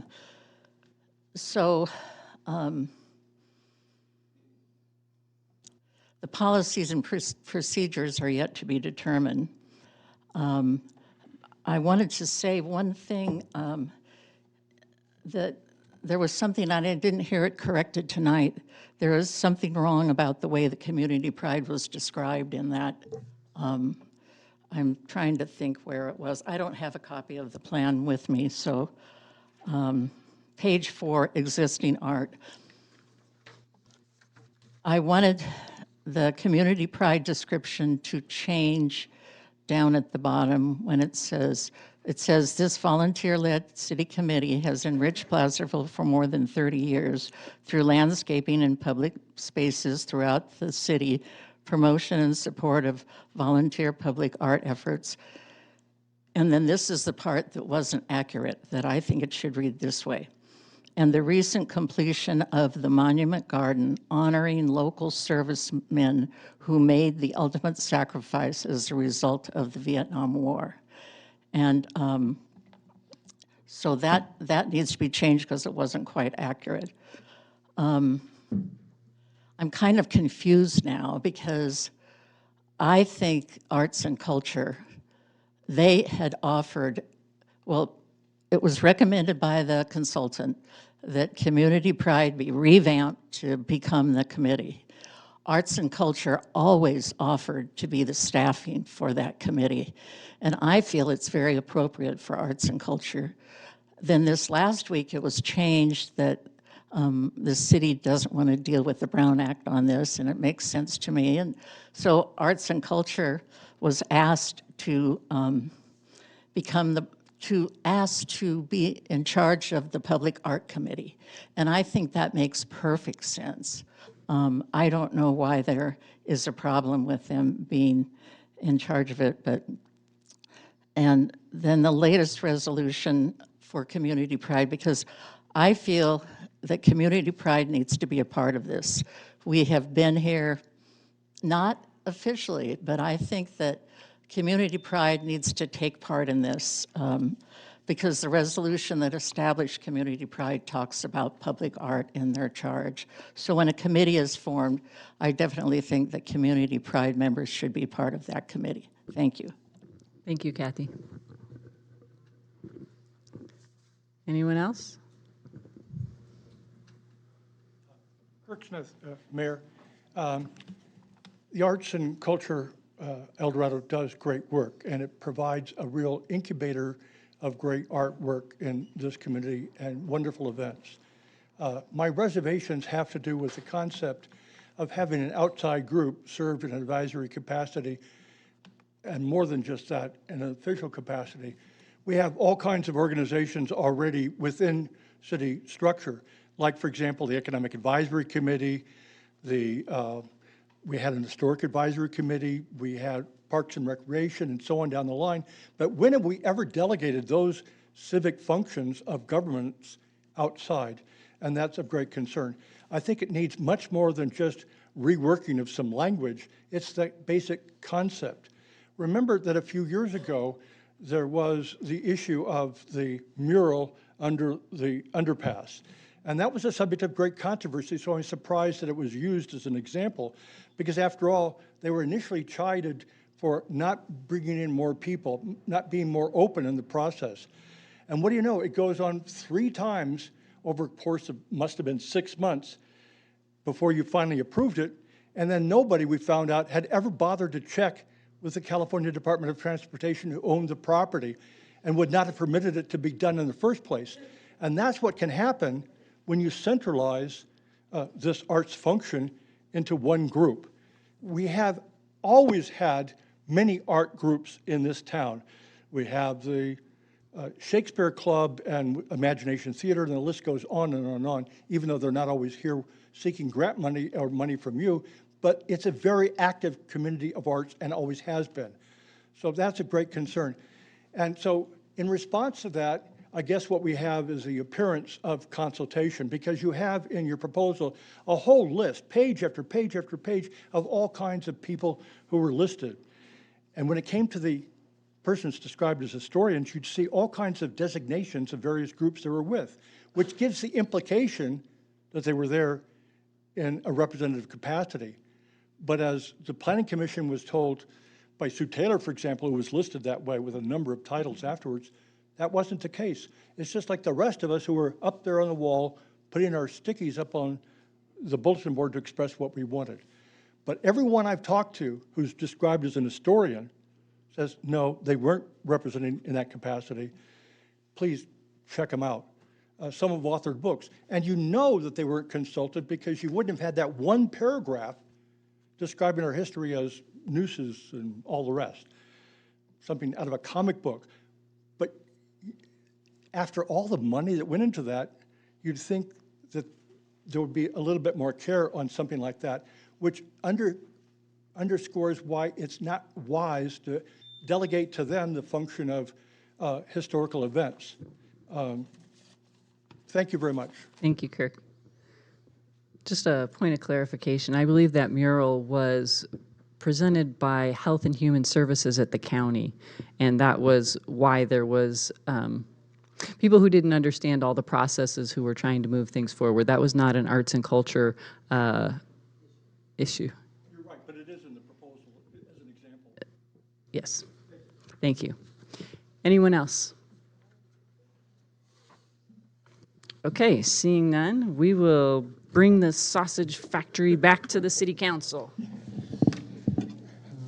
Well, sorry, okay, Mayor. I was just say that was a lot to absorb, but we want to try to get this done and get this done right so that we can get this moved forward and passed. So Yeah, I'll do I think a level set question to our city attorney, just so that we can get one of the more, I think, basic questions and concerns out of on the table, especially I think even from amongst us, and that is the ability of an outside entity to basically shepherd this type of an initiative for the city outside of of staff or us creating a new committee. And just so to be transparent, absolutely, I think this is a cost issue. This is the ability to have to staff it in a way that we wouldn't have to if we had an outside group doing it. But I just want to make sure that the public also understands what we're doing and that it falls under, that there's nothing illegal or if this has been done in other places. So. There's nothing illegal about it. You may delegate the authority as an advisory body to review applications and make recommendations, or to select those applications on the city's behalf. thank you. I think we can also put an appeal process in there to kind of mitigate that for people who feel like that they didn't get a fair shake or whatever. If we put together an appeal process a part of that, that should mitigate those worries. Yeah, I think for me, I'd definitely like to see some sort of appeal process, because like I said, I think whether true or not, it could have an appearance of favoritism or bias if lots of arts and culture projects end up coming to us, and it might just be that those are not good projects from other folks and that's why they don't come to us. But I think we can't have that appearance in my mind, whether true or not, of bias. So I'd certainly like to see an appeal process, and that appeal process, unlike some other appeals, that it doesn't cost the applicant money to file an appeal. In that. And I guess on those lines, I did like two of the suggestions that Jennifer made. The one on page 7 under recommendations to change the word engage to encourage with relation to Arts and Culture El Dorado.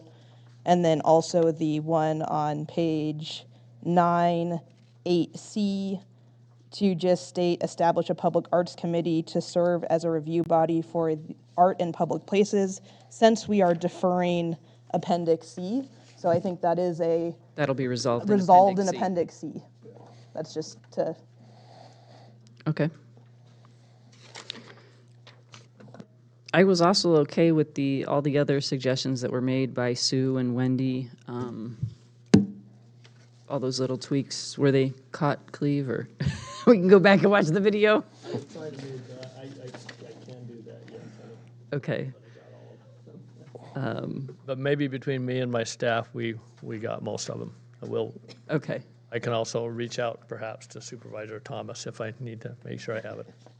Perfect. Other discussions, questions, comments? Yeah, I just think when we go through, there's going to be a process on the appendix going forward. I also think there's more built-in safeguards there where, when you build out the committee of who's going to reviewing it, that there's no majority on that committee, so that, you're always going to have, not one group is going to have the ability to have sort of veto proof over it. And so you'd have a broad community perspective on that, which adds in an additional layer while you're doing this, so that it's not just, one group doing it. But I did have I guess a question, and I don't know, I'm wearing my fake lawyer hat, and that is, because I don't want to disenfranchise arts and culture either. I mean, they're actually doing God's work for us on this to go ahead and step up and do this. I also don't want to have them be on the other side of this, because I've seen this in contracting where you come forward with an idea or you even volunteer, and then all of a sudden you're left out of the actual bidding process and able to do things. So and I guess this is the question for city attorney, and that is, if they're quote unquote staffing, and that's maybe the wrong term, but sort of leading this, are they not able to bring projects forward because of the appearance or because of any other legal reasons in that sense? I think we're starting to veer into some potential appearances, definitely, of impropriety and conflicts of interest. If there are any kind of limitations on projects that have limitations on numbers. For example, if there's only one eligible application that can be approved, and Arts and Culture submits an application, and 3 others do as well, and they are the selecting body, and they also submit one, I think there's definitely a conflict of interest there. And it would be problematic to have them be the selecting committee when they also have an application there. So I do think that's a problem that would not be appropriate for them to be selecting at that point. Thank you. Yeah, I mean, because I wanted it to be fair for everybody so that you don't get caught up in a situation where you're now limited from being able to do things and vice versa. So I don't know what the solution to that is under what we're proposing today, but I did want to kind of daylight that as well. I don't know if anyone has a solution for that. Well, I think the changes that we've made to the actual plan address that. We've taken Arts and Culture El Dorado out of that in terms of the committee. Okay. Where we're just saying the committee, a public art committee, doesn't mean it's under them. It's a committee that's going to be created. We don't know how, we don't know where, we don't know what that's going to consist of, but it will be a committee. And maybe we decided it does have to be completely separate from them. We figure out how that works. But I think the change that you made to the plan addresses that now by taking them out of, saying that the committee is no longer under the auspices of Arts and Culture El Dorado. Okay. So with building up this committee, once we establish who the committee is, they get the applications. We're still working on the policies part of whether or not it goes to Planning Commission. Obviously, if it's going on the side of a building, it will more than likely have to go to Planning Commission. And then eventually, what's approved through Planning Commission and selected through the Arts Committee then comes to City Council for approval?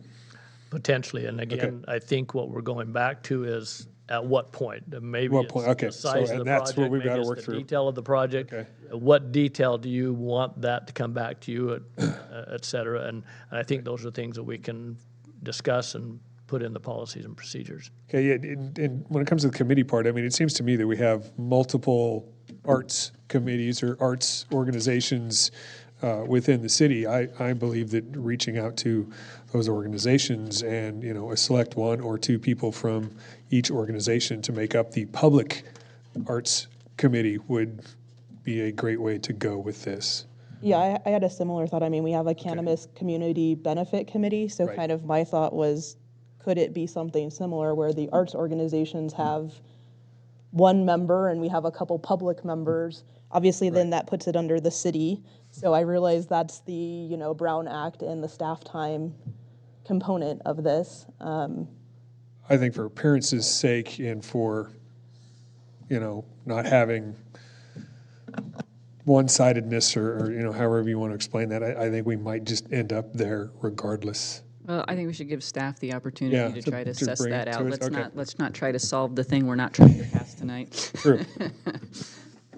If the council could provide a little bit more direction on what kind of appeal process you're envisioning too, because you did say appeal process. Are you envisioning at a staff level, planning commission, council?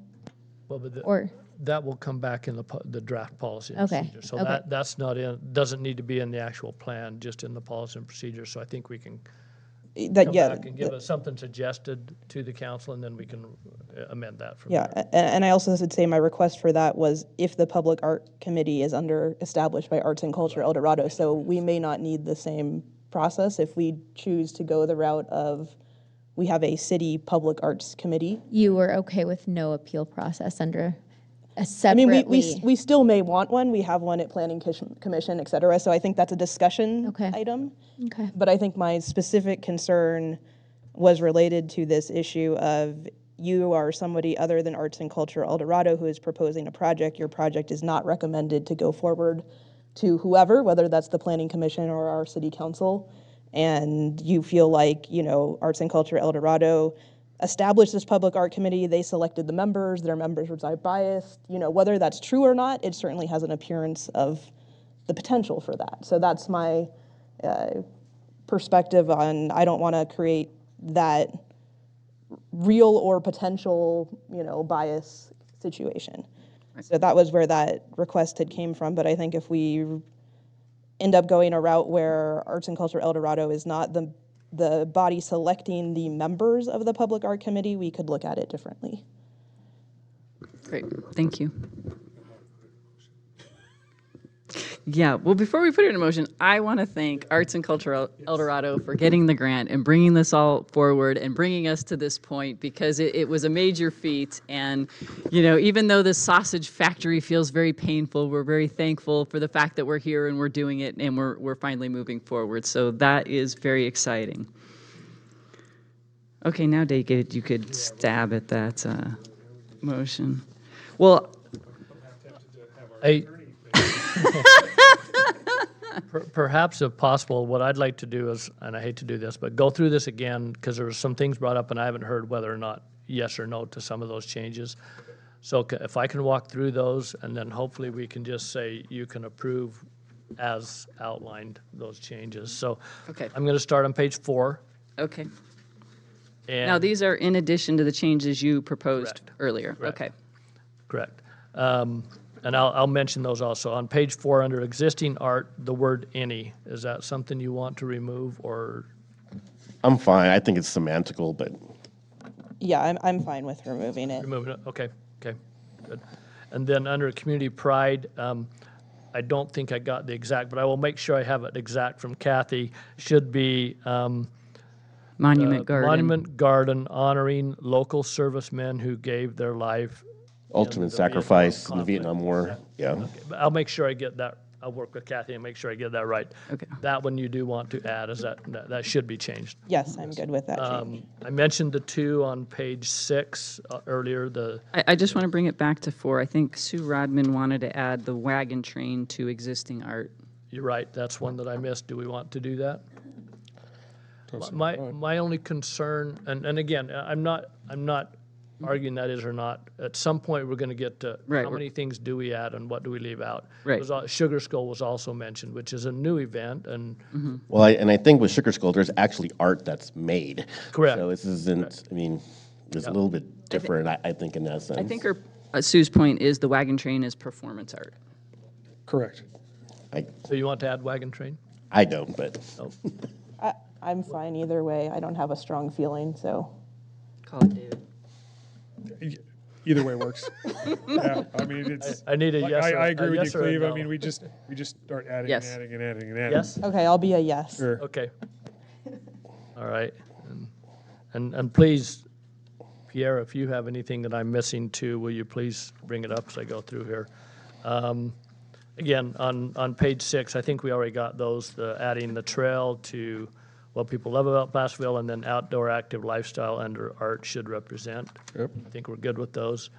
On page 7, under recommendations, I think the recommendation was encourage rather than engage. Right. And then I think there was a comment about ACED and other organizations to support existing art activities. Is that correct, or is it just to replace the word engage with encourage?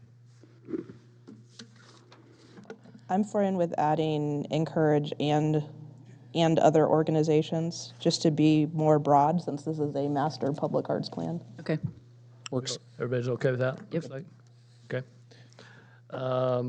Again, the on the bottom of page 8 was mentioned by a couple of people. G and H, change those words to explore, the first word of both of those. Right. Now, Yep. Supervisor Thomas, you made comments, but we didn't note the pages and the spots. So do you have those, or? Okay, okay. On page 8, again, changing to El Dorado Trail rather than, under 7A, rather than Placerville Creek Trail, El Dorado Trail. And then under 8C, establish a public art committee, cross out under the auspice of Arts and Colorado, establish a public art committee to serve as a review body for art in public places, excuse me. Correct. Correct. I do remember one of Supervisor Thomas's, and I agree with this one, and that is, and I remember this distinctly from the 2 public meetings, and that was, we can give some emphasis to local artists, but we shouldn't limit it, especially because our local artists also want opportunities to get jobs in other counties and other cities as well. So it's a Right. two-way street. And I think I heard that from our own local artists that we shouldn't just limit that. So Right. I'm Yeah. not sure where that was at. It was in but our appendix that Was it in the were appendix? policies In the and appendix, okay, procedures. so we yeah. can cover that there. Okay, yeah, the three comments that I had heard were, we want to encourage murals in all retail properties, not just the empty storefronts. So it was just let's make that more general Right. to Not, include. not keeping it just downtown or just to Correct. Main Street. And but that was to the other all, one. yeah. Don't limit murals to downtown alleys. They should be open to all areas, all districts. Artistic excellence. Yeah, Mayor, if I may, she also said that support the goal of artistic excellence. And Right. do not limit major artistic artists only to local artists. Correct. All right. We're in agree with all of those, so either in the art plan or in the future in the policy and procedures, we will add those. Yes. items. Yeah, I think I'm in agreement with that, but I think all of them are in appendix Three. Three. Okay, so that makes that easier. Okay, Okay. All right. so I think that's, I think that captures everything everybody specifically yeah, pointed out. okay. All right. Now, does someone want to make a motion approving everything the city manager just outlined in the changes? Yeah, I'll make a motion to approve the Placerville Public Arts Master Plan with the edits that were in our packet and delivered to the public, as well as those that were just read into the record right now. Do we have a second? I'll second. Can we have roll call, please? Councilmember Gottberg, Aye. Councilmember Zaragoza, Aye. Councilmember Yarbrough, Aye. Mayor No. Aye. Thank you. Good to have that one down. We're going to take a quick 10-minute break. It's just a really long day for us. So, and we need to do something about the heat in here because I'm going to start sweating. Yeah.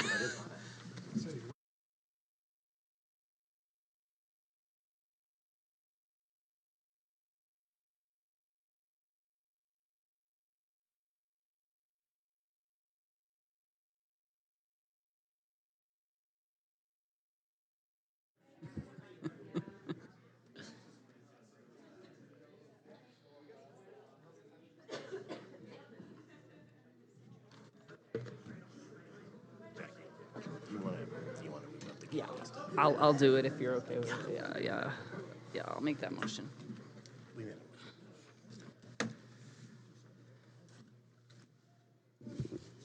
Okay, thank you, everyone. I know it's a long meeting tonight and appreciate everybody sticking around and giving their input.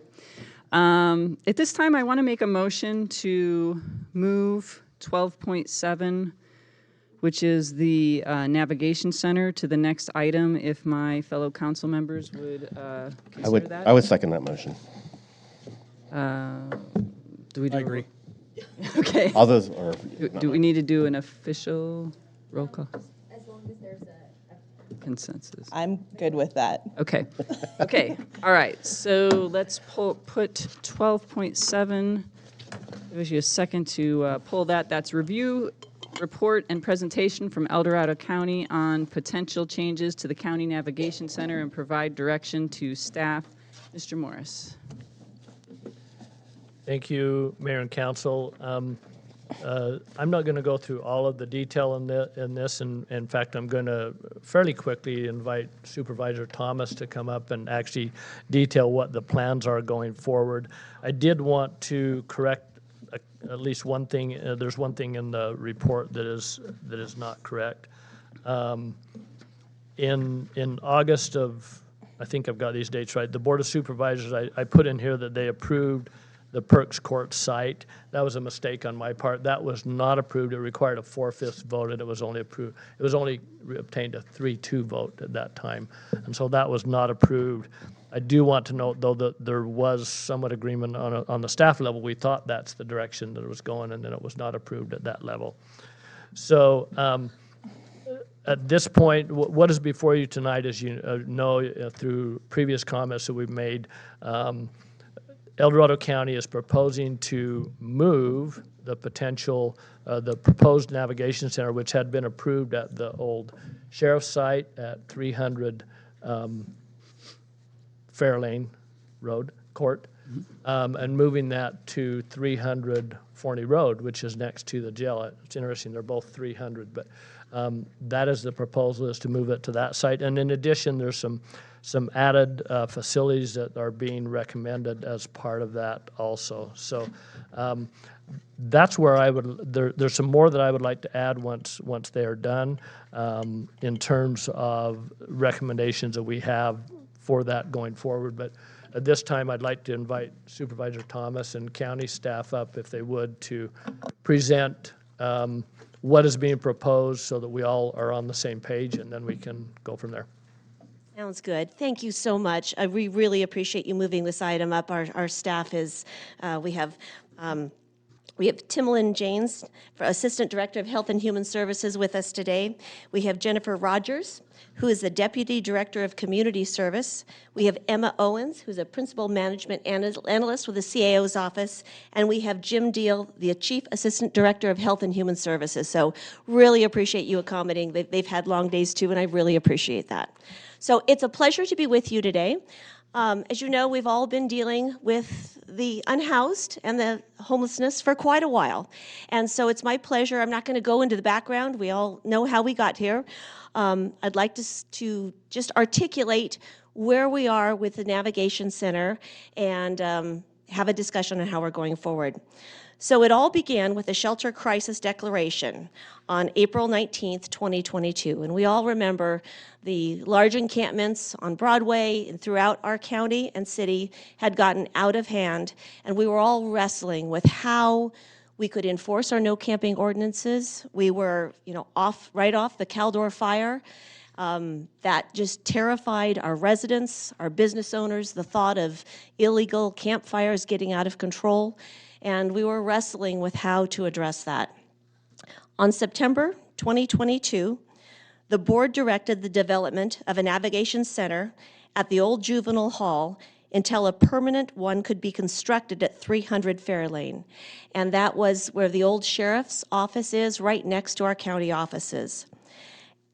At that September meeting, the board also directed our staff to prepare architectural drawings and cost estimates for the permanent navigation center at 300 Fairlane. So that action, so not only did we direct staff to stand up and implement a temporary navigation center, we also directed them concurrently to start plans for the permanent one at 300 Fairlane. We approved an agreement for services for the permanent site development at 300 Fairlane on June 6, 2023. And the permanent site was going to be a 60-bed facility. On February 7th, 2023, our temporary navigation center opened up at the old juvenile hall. So in the first year, we had 176 individuals. The average length of stay was 72 days. On average, 51 beds of the 60 were filled. 9 of those initial 176 individuals exited to permanent housing, and 18 of those individuals are no longer homeless. Now, that might not seem like a huge number, but that's 18 people that are no longer experiencing homelessness and are not in our encampments. And I think that is a success. The temporary, what I've appreciated about the Temporary Navigation Center is that it has given us an opportunity to learn. I've viewed it as a pilot program, and I love pilot programs because it allows you to learn and then adjust when you're making plans for more permanent sites. So during this time, we saw that the current plan at 300 Fairlane wouldn't meet the needs of our community. We found that we didn't have the ability to serve families, and I think we were all I'll speak for myself, I was shocked that we have families in our community that could use the services of shelter services. And I think that breaks our collective heart, and we can't serve them right now. We've also seen the need for a next step. I know the city of Placerville has made tremendous strides in affordable housing. I'd like to commend you for that. We do know that there is a lack of housing throughout, throughout our state, but certainly throughout El Dorado County. And so while individuals, when they come into the Navigation Center, they get stabilized, they get services, wraparound services, and they may be ready to move on, but there are not a lot of opportunities to move through. So having the ability to have a transitional village, we are finding is important to give folks that next step in housing as they are waiting for permanent placement. So we realized that that site at 300 Fair Lane was not sufficient to accommodate both families and a temporary transitional housing, and we needed to pivot. We also have constraints on our funding as far as timelines, and our staff will be able to answer your questions on those, those details. But time is of the essence on that, and we realized we needed to pivot. So we started to look at what options did we have open to us. And we realized that we had originally looked at the old sheriff's site initially as we were looking at a temporary navigation center.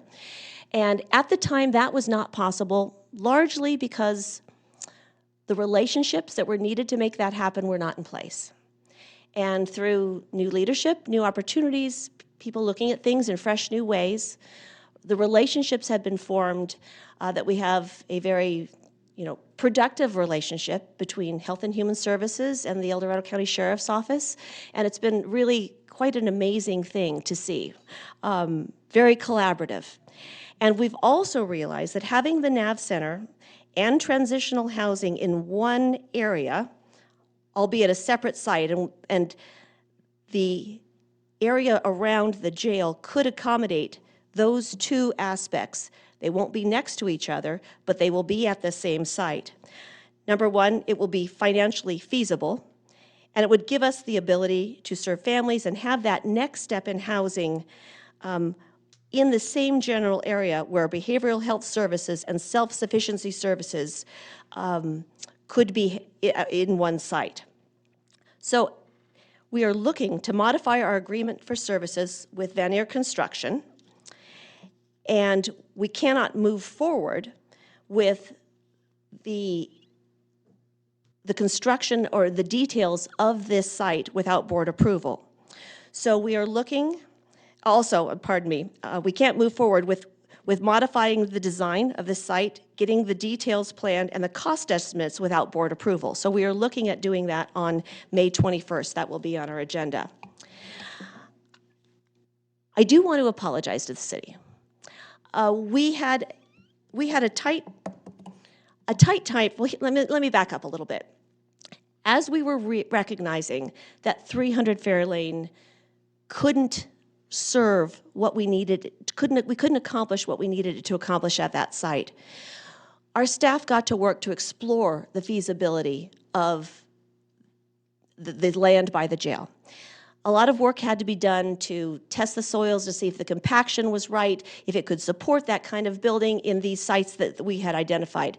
And it took quite a bit of time. We're also in the middle of a jail expansion, and we needed to figure out if we could concurrently design those projects together to get some cost savings at the infrastructure to see if it would be feasible. And so before we had conversations, our staff had to do quite a bit of exploratory work. They came to the ad hoc committee, which was Supervisor Parlin and myself serve on that ad hoc committee, I believe in April. And at that time they said, yes, this site is feasible and we do have funding constraints. We need to explore moving forward. At that point, I should have reached out and had some collaborative conversations with you. I did reach out to the mayor. I did reach out to Cleve and said, we're looking to pivot. We need to have conversations. But I should have made sure those happened beforehand. And I would like to apologize to the city for that. That said, we did have, I thought, a really good joint meeting.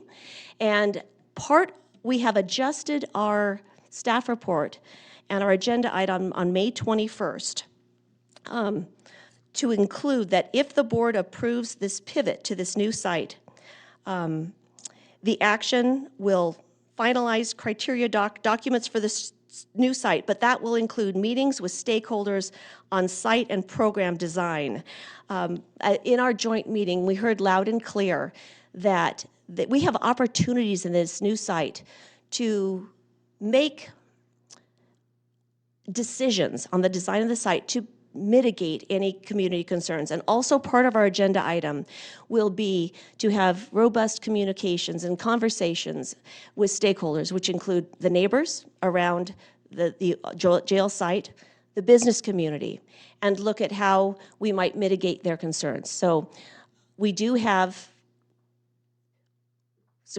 while we have funding constraints on our funding, we won't be able to launch into this project and really build it until the jail expansion is done. So we're looking at a couple of years. So we do have time for that. However, it is our intention to fully have those conversations going forward. So at this point, I don't know if you have any questions that you'd like to ask or I'd like to bring up our staff to highlight, any other conversations and details that might be pertinent to this. So, Timlin. Thank you. Good evening, Mayor and council members. I'm Timlin James, Assistant Director of Human Services. I think what I would like to add is the additional piece that will be coming before the Board of Supervisors on the 21st is the direction to explore a temporary site at 300 Fair Lane. The primary purpose for the temporary site at Fair Lane would be to serve families, and we came up with this idea because of our funding constraints. As Supervisor Thomas mentioned, the jail expansion, if we were to move forward on that site, we wouldn't be able to begin construction until mid-2026. That would be the construction of the 60-bed facility or whatever we obtain approval for. We have funding that is set to expire at the end of June in 2025, and we've also got some other funding that needs to be obligated by June of 2025 and funding that needs to be expended by June of 2026. So in order to not risk recapture of that funding, we were looking at purchasing some type of temporary pop-up, fold-em, pallet homes that could accommodate families and establishing that temporary site there at 300 Fair Lane. And then when the construction was completed at the jail site, that temporary site would move and would house the families at the jail site. The location at 300 Fair Lane is not large enough to accommodate both. So I just wanted to add that. And then I had a question, just not relevant, but are we using any home key funding for these projects? we are not using home key funding. Okay. We're using the HAP, which is the Housing Homeless Assistance and Prevention, PLHA, and then there's some other smaller funding streams, all state and federal funding. Okay, thank you. You're welcome. I have a similar question on that. It's my understanding, and I remember the sheriff giving the original idea behind doing it at this location, and then fast forward, there was concerns about, and I think, and this could be wrong, you can definitely correct me, but that both the COC and DHCS had issues with that location and that there wasn't going to be funding available. So I'm just wondering what changed in that regard, because we all supported that several years ago when that came through, when the sheriff had said it. And then I guess an additional question on that is the sheriff going to staff this particular one, or is it going to be done by a third-party vendor at this location? Because I think that was another hiccup, was that if the sheriff was going to be the one doing it, because what we heard from even some of the advocates was that people weren't even going to go to that facility if that was going to be the setup. So just looking for some clarification there. Yes, thank you. So the concern was the model that the sheriff had proposed. Our funding requires housing first and low barrier, and this would be a center or a community, if you will, that would be, HHSA would continue to oversee this. We currently contract with Volunteers of America to run the temporary navigation center. I did have preliminary conversations with Volunteers of America to kind of run this plan by them. They would be on board with providing services to that site. The sheriff's office would not be running this site. It would be HHSA. Understood. And DHCS is okay with this location as well? Yes, and thank you. So our funding streams allow this location, is what I would want to say. Yeah. Great. Our funding streams do allow this location. A question that came up in the Board of Supervisors meeting was, would participants of the shelter go to a site at this location? So we had not explored that at the time we came to the Board of Supervisors because we didn't have board direction to explore a shift. So since then, we were given direction that we could begin exploring it. We have pulled guests at the current navigation center. Out of 32 people that wanted to respond to our questions, 26 individuals confirmed that they would seek services at that location. One individual was unsure and would want to know more, and only 5 individuals said that they would not seek services at that location, but we did not delve deeper into that because it was just a preliminary poll to see if anybody would be interested even. Okay, thank you. You're welcome. Any other questions? No? Okay, thank you. Okay, thank you. All right. If there are no more questions on behalf of the council, we'll open this up for public comments and questions.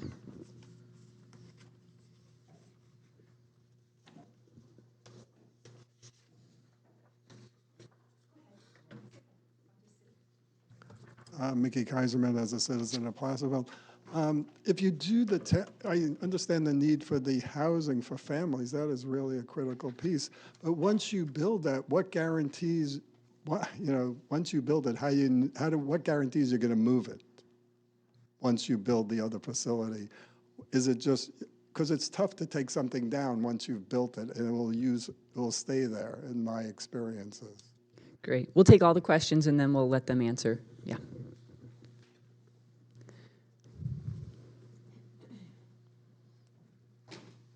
Hi, I'm Jenny McCormick. I'm here representing the Friends of El Dorado Trail. So I applaud this project. I do. I think it's a great thing. We need to start dealing with the homeless issue in the town. I would encourage that any plan have a way for either the sheriff or someone to regularly patrol the area, because we do have issues on the trail with homeless. We have homeless issues on the trail, and I'm never quite sure how to get them resolved. So I think any project that you have like this that is catering to the unhoused, you need to have a way for there to be problems that are reported and dealt with, and for people like me who are out there on a daily basis in that area, I need to be able to know how to report problems. So anyway, that's my suggestion. Thank you, Jenny.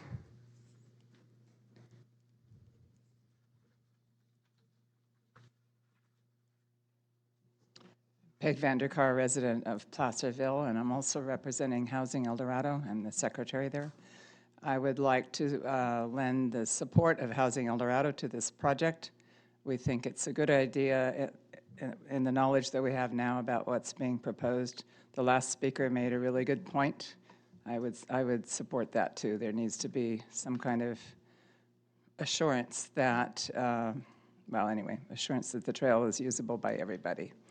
But anyway, the housing that's temporary for pop-up across the street from the current juvenile hall navigation center, as I understand it, I think that's a good idea too, to have something going before 2 years from now when this other will be finished. And those transitional houses at the new one, I think, are different structures, if I'm not wrong. I could be wrong. That happens sometimes. Thank you. Thank you. Anyone else?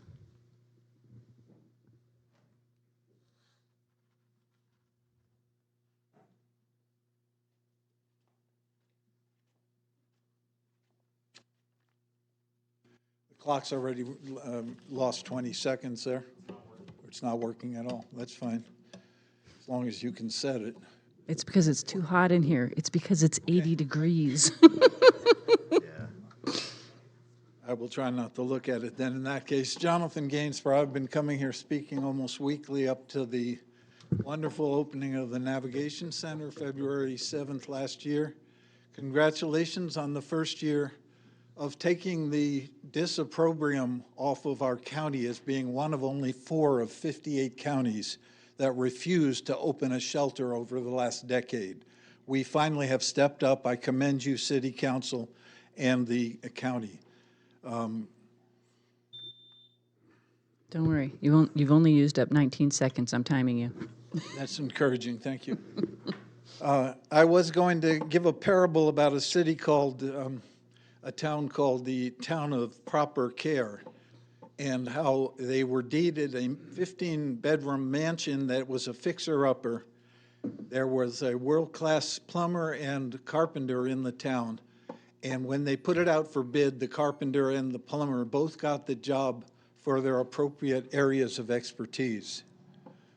But when they were awarded, not only were they given the award, the contract in their own expertise, but they each went to the microphone and fought for the other contract, which was not their area of expertise. Mayor William the Wise came to the microphone and said, "You both are acting like unwise children. You should be grateful for the generous contracts you received on your specific areas of excellence. But you should not be fighting each other and acting like butterflies can catch mice or cats can try to fly." The application is, would you like a plumber to operate on your brain or a carpenter to do your open heart surgery? Of course not. That would be foolish, not penny wise, but idiotic. Application, our law enforcement are well trained in dealing with rough and tumble evil and violence and law breaking. That's their area of expertise, but they are not trained nor effective or efficient in deep, patient, compassionate, long-term caregiving, as are the life-skilled counselors, psychologists, psychiatrists, our health and human services personnel, in dealing with mental illness, which is not 30% of the self-assessed of the homeless, but it is much more towards 65, 2/3, or three-quarters of the homeless.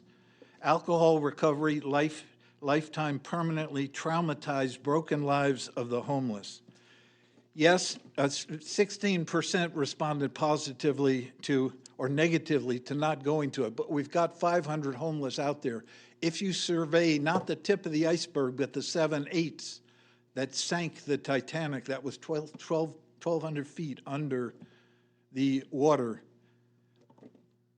Application and closing. Neither plumber nor carpenter can use their excellence in the other one's area of expertise. Putting the Homeless Navigation Center next to the county jail is as incongruent as asking a skilled plumber to do the work of a world-class skilled carpenter and contractor. Let's not be the doctor who says the operation was successful, but the patients keep dying. In the last 2 or 3 months, I need you to wrap it up. Working at the NAV Center for the last year, we had our 47th Bible study, weekly Bible study today, and I'll tie up. One of the largest drug dealers in the county was at Bible study today. Lives are being changed. Let's keep it up, but let's not ask a carpenter to do the work of a plumber and vice versa. God bless you. May Thank the Lord you. give you wisdom. Okay, anyone else? Okay, seeing none, we'll bring this back to the council for discussion. Mayor, would you like me to go through some of the recommendations that would be great, thank you. Or you can go through them, or, but if you'd like me to do that, I can. How would you like to? Yeah, I mean, the recommendations are pretty quick. I want to add something to the recommendations, so I'll go ahead and start with that. we had a great meeting, and to that end, I want to make sure that we keep moving forward. The navigation hasn't been without impact to the city, and we talked about a lot of solutions, but I want to make sure it doesn't stop at just talk.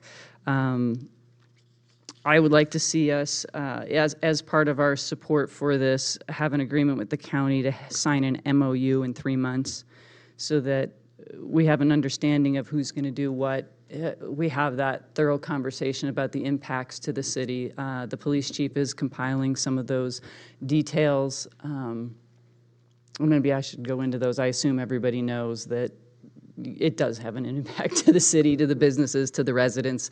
The county, they hired security people for the county property. Well, that has pushed a lot of people out more to the city property, and we need to continue to have those conversations and have those solutions.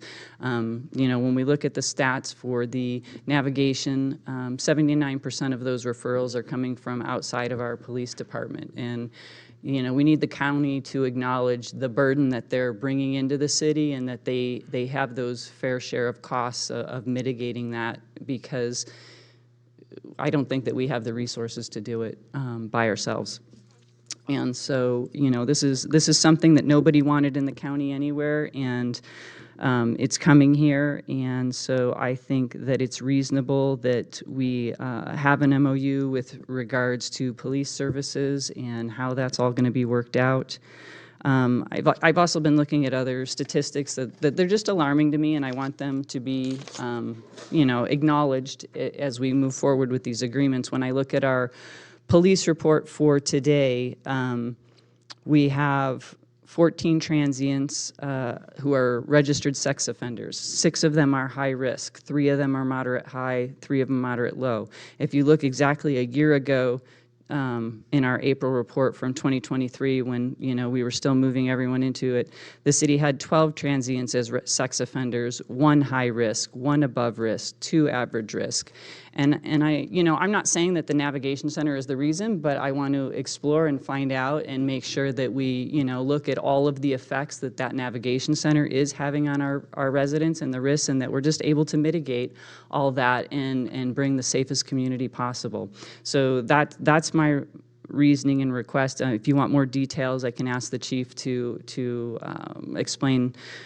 But I want to just see us move forward with an MOU, not in we'll get to it in 2.5 years, but we've already been taking the burden of those effects for the last 15 months, and just move forward a lot more quickly with those. Thank you. Actually, I'd be interested, Chief, just to provide some more color to the calls for service, what we've kind of taken on as part of this process, and why. Because I agree with the mayor that we do need to have some type of agreement in place, because it is a disproportionate burden upon the city and upon city services for what is a county and regional issue, or is a county issue, not that we're within, but certainly not all within the city of Placerville. So just to maybe a little bit more context as well. Sure. Thank you. Let me speak on the navigation center itself. We had calls for service there, but they were generally of a lower nature, so I wouldn't really consider that a significant impact on police services. Like we have seen previously and other jurisdictions have seen, when you have a facility like that sometimes displaces people that don't get along with others or can't go along with the rules, we start to see an increase in calls for service, an increase in criminal activity in those surrounding areas. And we have seen an uptick in that since the Navigation Center, specifically the Rayleigh shopping area and the Big Lots shopping area. So. Thank you, I appreciate that.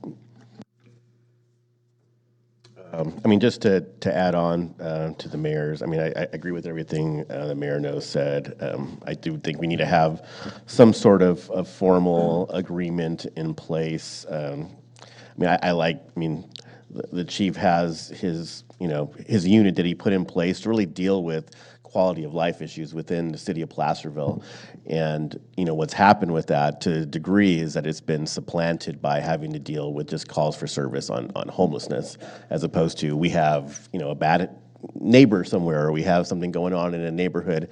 And so I want to get beyond that and ensure that, we're getting that quality of life service from our police department to all of our residents, and that we aren't just sort of an annex for having to deal with a countywide homeless issue. So I do think it's vitally important that we have some sort of agreement there with the county, with the sheriff's office, especially since it's going to be literally next door. So I do think there's some opportunities there to have that partnership going forward. And I'm not sure what that looks like, and I'm not saying we need to have that tonight, but I do think it has to be in relatively short order, as the mayor indicated. Councilmember Goddard. So I would also say, I think we definitely need agreement in place. And, looking at the staff report and the potential mitigation measures, I don't have any sort of issues or concerns with that list of what would potentially be discussed as part of a MOU. I'm in agreement. We've definitely had our issues with the homeless, ever since the Navigation Center was open, and even prior to that. I mean, it has definitely made a difference. At least, they have some place to go. Unfortunately, this is a problem that, everybody has to deal with, and this isn't just our city or our county, it's all over the nation. So, at least we're getting somewhere to, build a little bit better possible process, a possible area for the homeless issue that we can deal with. I am kind of curious about the 300 Fairlane. You said temporary family housing. So is that something that's going to be moved to the new area? Okay. And then that area will be just cleared again, and we'll do whatever ends up happening to it. Okay. And then have you guys got a preliminary design yet for the center? No, we need board approval in order to move into that phase. So that will come on the 21st. So actually next Tuesday. Gotcha. Thank you. Okay. Yeah, no, that works for me. Okay, I did forget to have Mickey's question answered. Did that answer your question?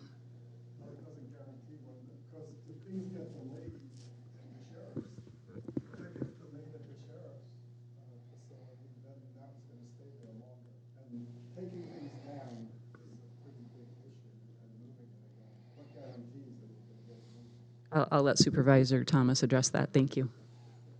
We have plans for that property. Well, I don't know if we can say what they are, but what we're looking at is, don't everyone get excited or hold me to this, but we're looking at that would potentially be a great spot for Spring Street or a senior center, as we are having to make changes to that. That's when we move the PUF unit to the old juvenile hall, we need to find a place for the senior center, and that could be an incredible location for that. So we have a higher and best use for that property. So we will not have a transitional village there and at the sheriff's office. Thank you. Or the jail. Yeah. Okay. Yeah, I'm good. Any more discussion? Okay. No, I guess, Supervisor Thomas, I mean, you've seen, I think you've seen a staff report. I mean, is there, if we pass this, is there any, do you have any concerns from a county perspective with some of these, recommendations and things that we'd like to see in place from the city's perspective, from the county? No, these were all things that we talked about in the joint meeting that we had with the mayor and the vice mayor and the city manager. I think, our next discussions will be, who's going to respond, law enforcement response, and we know those are our next conversations. And so just, hashing out those details as to what makes sense. And we are very open to those discussions. I can't speak for either law enforcement agency, but those are our next discussions. Understand. So I appreciate having this, detailed laid out in the staff report. You will also see the detailed notes from our joint meeting that parallel the staff report. I do think it's important to recognize that while we will begin discussions with the upper room, that's a long-term goal. That is something that I've long said we need to continue to explore as other different, service delivery models for the upper room. And so those are not entirely in either one of our controls, but those are conversations that we need to have too. So. Understood. Thank you. I appreciate the clarification.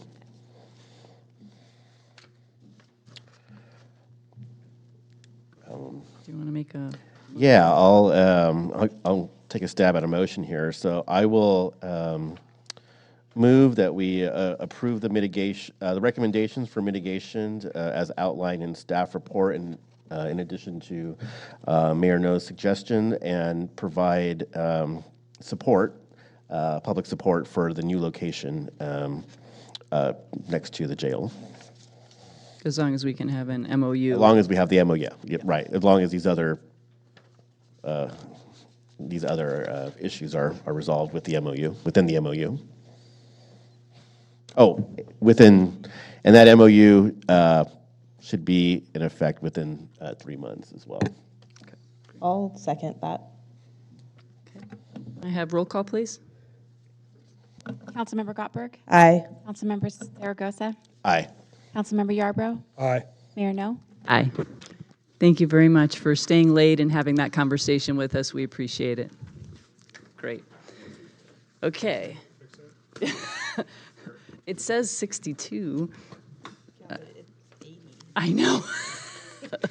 We're going to dim some lights to try to cool it. Sorry, for those in the audience, I don't know if it feels 80 degrees out there, but it's 80 degrees up here. And yeah, if someone could address that, that would be awesome. All right. Yeah. Okay. We will move on to 12.3, receive a status update on the sewer and water rate study, CIP 42236, and provide direction to staff on certain study assumptions. Mr. Warren. Good evening, Mayor No and members of the council. So at your meeting held on November 9th, 2022, the City Council approved an agreement with Bartle Wells Associates to perform a rate study in the amount of $29,000. Since that time, staff and Bartle Wells have made steady progress in preparing the study and associated analysis. There are several cost assumptions that staff would like to present to the council tonight for further discussion and consideration before including them in the study. For example, the adjustment for most services and supply costs, we recommend using the average 5-year change in the San Francisco Oakland Hayward Consumer Price Index, All Urban Consumers Consumer Price Index, which is calculated at 3.53%. For supplies with more volatile pricing, such as fuel and chemicals, staff recommends using industry trends and indexes to establish projected costs for those items. Personnel costs, we recommend using based on anticipated staffing and the most current salary and benefit trends, as well as including negotiated items for the affected employee units. Between July 1st, 2018 and June 30th, 2022, or a 5-year period, the city expended on average $419,855 each year for water infrastructure projects and $860,432 each year for wastewater infrastructure projects, which were partially paid for by Measure H and Measure L. Staff recommends assuming those costs in the rate study, assuming certain contributions from Measure H, Measure L. At its meeting held on December 11th, 2023, the El Dorado Irrigation District Board of Directors approved its new retail water rates for the following 5-year period. The adopted retail water rates for calendar year 2024 through 2028 assumed a 13% increase in year 1 and then 12% increases for each year for the remaining 4 years. City staff has met with EID staff regarding the proposed wholesale water rates for the city of Placerville for the same period. EID proposes that the city's wholesale water rates increase by the same percentages as their retail rates over the next 5 years, maintaining the formulas that we've established and including credit for the property tax they receive for city properties. Staff plans on presenting the proposed wholesale water rates that will become effective in July of this year to the City Council on May 28th. While reviewing the city's current workload, infrastructure, staffing needs, the project team, which is comprised of the city manager, the city engineer, director of public works, and the assistant finance director and assistant city manager finance director, identified additional program and personnel needs over the next 5 years, including a wastewater certification advancement program for water reclamation facility division operators, reclassification of an existing water reclamation facility operator 4 position and operator 3 position to 2 senior operator positions, the addition of a new lab assistant position and new maintenance mechanic position to address current workload and needed transition planning at the water reclamation facility. Also reclassifying the current public works superintendent position to a deputy public works director position to help manage the additional federal and state regulations and reporting and provide true backup to the absence of the director of public works. A water wastewater certification advancement program for the public works department maintenance workers. And lastly, the addition of 3 new utility service specialist positions to address increases in workload related to more stringent federal and state water and wastewater regulations, USA locating regulations, fire hydrant maintenance, and distribution valve maintenance. So now I'd like to hand it over to Public Works Director Stone to talk more about the positions that we're proposing in the Public Works Department. Thank you, Mr. Wan. The first ones I'll talk about are the utility service positions. Currently, we have 1 utility service technician. He handles all of the water sampling for the various state and federal requirements. He also inspects all the backflow protection devices that are on private businesses throughout the state, this city. These additional positions would, they would take care of maintenance on a proactive level for all the fire hydrants. Right now, we get frequent calls that hydrants aren't in service or there's issues with them at the worst times possible. So these new positions would be going out there proactively to service the hydrants, flush them, maintain them, make sure that they're fully operational when they need to be. I think that's a huge, huge benefit. The reclassification of the Deputy Public Works Director. In the past few years, we've seen a huge increase in additional regulatory requirements. Last year, one of the main things that we had a lot of issues with was our previous state sewer spill report was 3 pages. It expanded to 37 pages. So there's a variety of things on the state and federal level that's just increased workload. This position would put some more of those additional duties onto that position. With the underground service alerts, when you're driving around, you see the USAs painted out on the ground, you know, the white marks with the red for PG&E or the blue for water lines. We've seen those increase by several thousand each year due to the number for PG&E. So as an agency, we're required to do those, and there's more regulatory requirements and newer technology that's coming out with those. With the Maintenance Worker Advancement Program, currently, if a maintenance worker receives a water distribution certificate or sewer collection system certificate issued through the state, they receive a monthly stipend, $50, $70, or $65, depending on what level it is.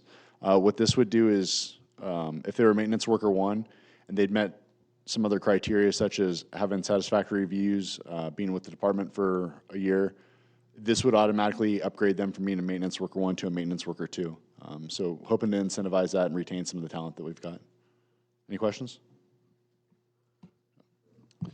Thank you, Nick. And now I'd like to hand it over to City Engineer McConnell to talk about the proposed position changes at the water reclamation facility. Thank you. So the water reclamation facility operator advancement program is very similar to Nick, what he described for the maintenance worker. This would apply to operators 1 through 3 to incentivize in-house advancement of current staff and support staff retention and succession planning at the facility. Currently, they have seen a lot of staff turnover. When people receive a higher level certification, they move on quickly because we don't have this kind of program in place. The senior operator position is a new position. Right now at the plant, the main goal is to achieve 3 senior operators and 3 operators to perform the daily functions. They need to have 1 senior level person and 1 lower level person to maintain operations. The senior operator position also has increased responsibilities, including on-call duties and remote monitoring of the plant after hours, which is pretty much a requirement of the higher level operators right now. But we, again, want to retain staff and keep them doing their job because they're amazing. The new lab assistant position is a journey level class in the lab series and will provide support to the lab director, which is an existing position. This one is to plan for future retirements. So we're hoping to get a new person in so they can train and be familiar with the facility before retirements. Similarly, the maintenance mechanic position is a new position that would provide support services to the senior maintenance mechanic. The current senior maintenance mechanic is nearing retirement, and so we're hoping to also get another person in who can train and learn from him. He's been there for a very long time, and so that's the goal of this plan. Thank you. Thanks, Melissa. So if approved, these positions and programs would be implemented gradually over the 5-year period, as assumed in the study, if you give us that direction. And then the current proposed staffing for the engineering department is shown on page 5 in the chart there. And as you can see, the staffing is proposed to increase 2 full-time equivalents, with some jockeying between positions over the next 5 years due to the advancement program. And then the current proposed staffing for public works is shown on page 6 of the report. And again, the staffing is increased, is proposed to increase by 3 FTE, with some jockeying between positions over the next 5 years due to that advancement program. The aggregate cost of the recommended personnel changes over the 5-year period in today's dollars is $716,808, as shown on page 6 in the chart there. The estimated annual cost to the Water Enterprise Fund for the full boat, if you will, is $162,749, which is equivalent to a 6.64% rate increase. To put that in perspective, the estimated annual cost of the Sewer Enterprise Fund for this proposal is $524,579, which is equivalent to a 7.27% rate increase. Due to the city's current wastewater rates being relatively high as compared to other agencies in the surrounding area, staff explored options to help fund these additional personnel costs. One potentially viable option would be for Measure H Fund to absorb additional debt service for the past improvements to the wastewater treatment plant, thereby freeing up dollars to help pay for the additional personnel costs and avoiding the full 7.27% increase in wastewater rates. By using more Measure H funds to pay Sewer Enterprise Fund debt will result in less available funds for wastewater projects, however. For example, the sewer relocation Clay Street to Locust Street Avenue project would be most significantly affected by this proposed plan. The project is currently heading into final design and construction is anticipated in 25-26. The construction phase is not currently funded, and staff is recommending the Measure H Fund pay for the project. The current cost estimate is approximately $3 million, which includes soft costs and construction and engineering inspection. A reduction in Measure H funds for CIP projects would delay the project by at least a year. This would trickle down and affect the implementation of Measure H sewer projects that are currently in design environmental phase, like Acacia Way, sewer line replacement projects with estimated construction in fiscal year 27-28. And this is information that your city engineer provided directly, so just reading it. An example of maximum impact this change would have to the Measure H Fund net revenues is shown on page 7 of the report. You can see how the shift of about $500,000, which is the maximum we're recommending. Staff presented this funding concept to the Measure HL Sales Tax Committee at their meeting held on February 5th and April 15th of this year. The Measure H Fund currently pays about $516,070 in Sewer Enterprise Fund debt service. At its meeting held on April 15th, tax day, The committee recommended that the city council use up to $1,016,070 in fiscal year 24-25 in Measure H funds net revenue for water reclamation facility debt service and developing the current water and wastewater costs of service study. So just as an assumption for the study. This would result in up to an additional $500,000 in Measure H funds being used for sewer enterprise fund debt service, thereby freeing up those dollars for the proposed changes that we went through earlier. The proposed cost increase in debt service would be borne by the Measure H fund, or excuse me, would be up to $500,000. The increase each year would be incremental. It wouldn't be all of it, all in one year. It would be as we phase in these personnel adjustments. For example, in fiscal year 24-25, the actual cost is estimated at, or projected cost, $231,642. There's no immediate budget impact associated with tonight's action. Once the cost of service study is completed and approved by the council, staff would then incorporate the associated revenue and expenditure assumptions in future budgets. And with that, staff respectfully requests direction from the council on these assumptions, especially the use of the $500,000 in additional Measure H funds. And tonight we do have 3 of our committee members from Measure HL, and I'm sure they would be happy to speak to the recommendation of the committee. Thank you, Mr. Warren. Do you have any questions from the council to start? No? Okay, we will open this up for public comment.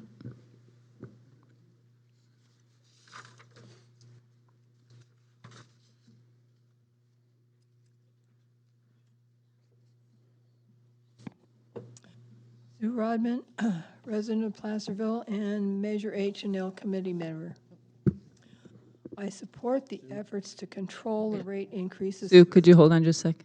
Sorry, just 1 second. So we can't have all 3 members of the Measure H and L committee speak on behalf of the committee because that's going to be a Brown Act violation. So I just wanted to say that you can speak. Okay. Yeah, Ryan is saying he will not speak. Okay, you can speak as individuals, but just not on behalf of the committee because I want to make sure that we don't have a Brown Act violation. Okay, I just want them to be aware that I am a Measure H, Measure L committee member. Okay, perfect. I support the efforts to control rate increases for city customers, especially our already too high sewer rates. That's the part of the bill that makes me cringe. Project and personnel needs in this proposal appear reasonable and they're needed. I especially support having sufficient personnel to be sure fire hydrants are working and no fire engine attaches a hose to one of Placerville's fire hydrants only to find there is no water. If you want Placerville's residents to have insurance, those hydrants must be in working order at all times. It's also imperative that our water supply valves are always in working order to maintain control of our water system. Our wastewater treatment must be effective. We all depend on the city to ensure that our sewage is properly treated. There are 2 essential parts to sewage treatment. Number 1 is the wastewater treatment facility. The effective operation of the wastewater treatment plant depends on maintenance of very complex systems and competent, dependable personnel. I believe the current proposal is adequate to accomplish that. Number 2 for the wastewater system is the wastewater collection system. The various sewer pipes located upstream from the wastewater treatment plant. The treatment plant depends on its input, which is this upstream collection system of sewer pipes. I have serious concerns that adequate funding is not being provided in this proposal for maintenance, repair, and replacement of failing and substandard collection pipes. A prime example is the sewer relocation project to get the sewer main out of Hangtown Creek from Cray Street to Locust Avenue. This section of sewer main is a disaster waiting to happen. And getting our sewers out of the creek was one of the original objectives for Measure H. I support reallocation of Measure H funds to allow the needed personnel costs to come from the sewer enterprise funds because the measures specifically prohibit use for personnel costs. But we really need to make some hard decisions to get that sewer main line out of Hangtown Creek between Clay and Locust. My suggestion is to look hard at Measure L for completing funding for this project. Measure L was passed to help with pipes and roads, both water pipes and sewer pipes. Many of Placerville's CIP projects have multiple funding sources, and I think this needs to be one of those. Other projects are further out in planning and development, and so there's more flexibility. However, we must not put all our money and emphasis on the end treatment while neglecting the input side of the sewage system. Sue, you're supporting option 1? Yes. Yes, okay, thank you. I just wanted to be clear. The modification would be not to delay the Clay Street to Sewer Street main sewer line and to find some appropriate Other funding, funding. I think, from Measure L Thank you. to complete it. Mickey Kaiserman, I'm also on Measure H. Nikki, could you So- hold on just a So, sec? I'm sorry, you have to speak as an individual and not as a member of the committee because we have 3 members of the committee. And if we have 2 members of the committee speak, that's a majority and we'll have a Brown Act violation. So you're welcome to make comments as an individual, but not as a committee member. This, because we didn't have this agendized as a dual meeting. So I'll feel free speak to, as an individual. how about if I speak as a member of the fire board? Perfect. Well, I can speak on Peak, Fire Board, H&L, but I will speak as a member of the fire board. It's really important that the fire hydrants are taken care of. So I totally support this measure in using these funds. So, and I support option 1. I agree. I mean, I'm not going to speak as measure H&L because it was a tough decision there on doing this, but I'm not going to speak about that. But I think it's really important that we, especially Nick, he'll tell you, if he doesn't go out and test those water pipes and there's a break, he has to go up to another pipe to test it, the shut-off valve, and more people are affected without having water. It's really critical that we test all of those turn-off, right? We turn off all those valves at least once a year. We're not doing that. And then if we have a break in them, it's more havoc in the street. So as a citizen, I support this. I think it's really important that we take, and I'll agree. I did that wharf review. We went down there, and on average, they deal with 1 million gallons a day of sewage go through there, just on average. But when Hangtown Creek fills up with water during a heavy storm, 9 million gallons it goes to because of that system has to be moved out of there. So that's and I support what Sue said, moving that out of the creek is a really important piece. And if we have to use Measure L funds or whatever funds, we got to get it out of there. Thank you. Thank you, Mickey. Anyone else? Good evening, Ryan Carter, speaking only as a citizen and not in any official capacity. It's important to note that the increase that EID passed, cumulative is 77.8% in their retail water rates. They're proposing to pass that on to us in our wholesale water rates also. It's a huge increase. I don't think our citizens have any idea what's coming. I would encourage some communication from the city to let people know that there is a nearly 80% increase coming in their water rates over the next 5 years. In addition to that, it's a zero-sum game. You know, moving money from capital improvement to debt service does not just free up money for personnel. That's still dollars the city has to spend. I understand that the constraints don't allow us to use that money for personnel, but it's a zero-sum game. So you have to realize that you're compounding the 77.8% rate increase that EID is passing on to us, also increasing over $100,000 a year in personnel costs onto our citizens. That's a lot. I mean, this is a huge amount of money.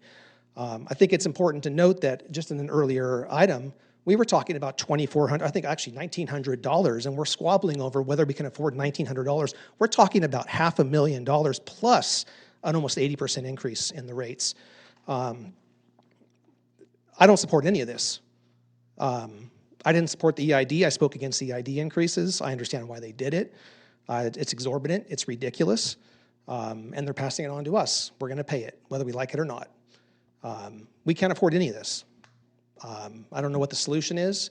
I did the tour of the water treatment plant. Thank you very much for that. It was wonderful. I learned so much about what those people, about what the process and the people that work there.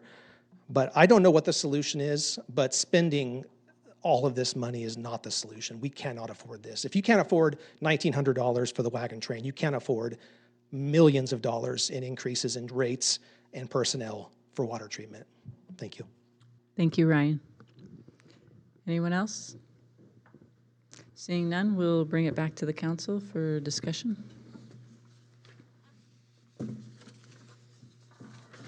Anyone want to discuss? Mayor, may I make a comment real quick? Yes, please. I just want to put EID's increases in perspective. So although the increases are 13, 12, 12, 12, the impact to our rates is about 3% approximately per year to our actual water rates. So just clarification on that. Thank you, Mr. Warren. Appreciate that. Dave, how does that work? I mean, because a lot of us have seen those big rates going on. Why is it that it's not just a like for like in terms of how it only matriculates to 3% for us versus those 13, 12, 12, 12, whatever that EID passed? Great question. So the water, the purchase of water is, I believe, a little bit less than 50% of our water budget. So we also, as you know, maintain our water line distribution system, personnel, materials, supplies, all that also equates into our rates. Got it. Thank you. Were you gonna? Does that make sense? It does. It does make sense. Yeah. Okay. Do we have a motion on this item? No, I got a question. So if it's 3% to us for EID, and we're proposing a 7.27% increase to our citizens, is that how that's working? So isn't that like 10%? Yeah, so first of all, what we're asking is, these are just assumptions. We're not asking for approval to actually do this. We're just saying, should we include this in the study the way we Gotcha. Okay. Number one, so you can review the whole enchilada, if you will, with these assumptions. We just didn't want to get too far down the road without having a conversation with the council about these assumptions. But you're correct. So the water fund impact would be 6.64% in our rates if we were to do this. Okay. And then if you weren't to do the increase in using Measure H for debt service, it would be a 7.27% increase. And that doesn't include normal just inflation and everything else. That's just for these items in today's And correct me if I'm wrong, Dave, also those costs we're showing are the 5-year costs. That's the maximum 5-year. It's in today's dollars, but it's the maximum. If we funded all the improvements in personnel that we talked about, the total would be $716,808. Over 5 years. That's just an annual cost increase. So we're not proposing that this all happens in 1 year. As you saw, the staffing costs ramp up over the 5-year period. So that's the point I want to make. You're seeing the 6.64 and the 7.27. That's if we did it all this year, and we're not doing it all this year. Okay. Right. So basically, but the 716,808 is over a 5-year period. So it basically roughly $144,000 a year. Well, if you were to do all of these things today, the annual cost increase would be $716,000. So it would be $716,000 every year, plus increases. Okay, gotcha. Yeah, it's hard to say that it's 144 each year because there's different increases each year. For example, the first 3 years there's staffing increases, the last 2 there's not. So that cost will be different. Okay. And again, this will come back to you again. This is nowhere near Right. So final. this is to do the study. Yeah, this is to make sure, to complete the study, and we'll come back with those where they say the costs are, and you'll be able to make more adjustments at that time if you feel that, one way or the other what is not right. Okay. And was I correct in hearing when Sue talks about Measure H was only allowed to be used for certain things and not personnel, and Measure L was be able to use for CIP projects? You want to answer that, Dave? Measure H can, Sue? Gotcha. Dave? Okay. so what we're proposing is that, so right now Measure H is funding $516,000 in debt service for the wastewater treatment plant. Gotcha. What we're saying is to increase that amount from 516 to $1,060,000. To offset. Yeah, debt service is an eligible cost for Measure H. Okay. That's what we're proposing to use the money for. Okay. So kind of sounds like we're robbing Peter to pay Paul. Yep. Yeah, I mean, we're basically taking CIP money to pay for, True. Yes. for these positions. Right. I would, with that being said, I would kind of like to see with the CIP projects, I mean, if we decide on doing this with the CIP projects, I would like to see which ones are the highest priority and which we would be going after, to get fixed as quickly as possible, or at least on schedule, and which ones would be being kicked off or the can kicked down the road. Yeah, and again, the main one is the Clayta Right. locus, that sewer line project. That's the main one that we've identified that would be affected. Okay.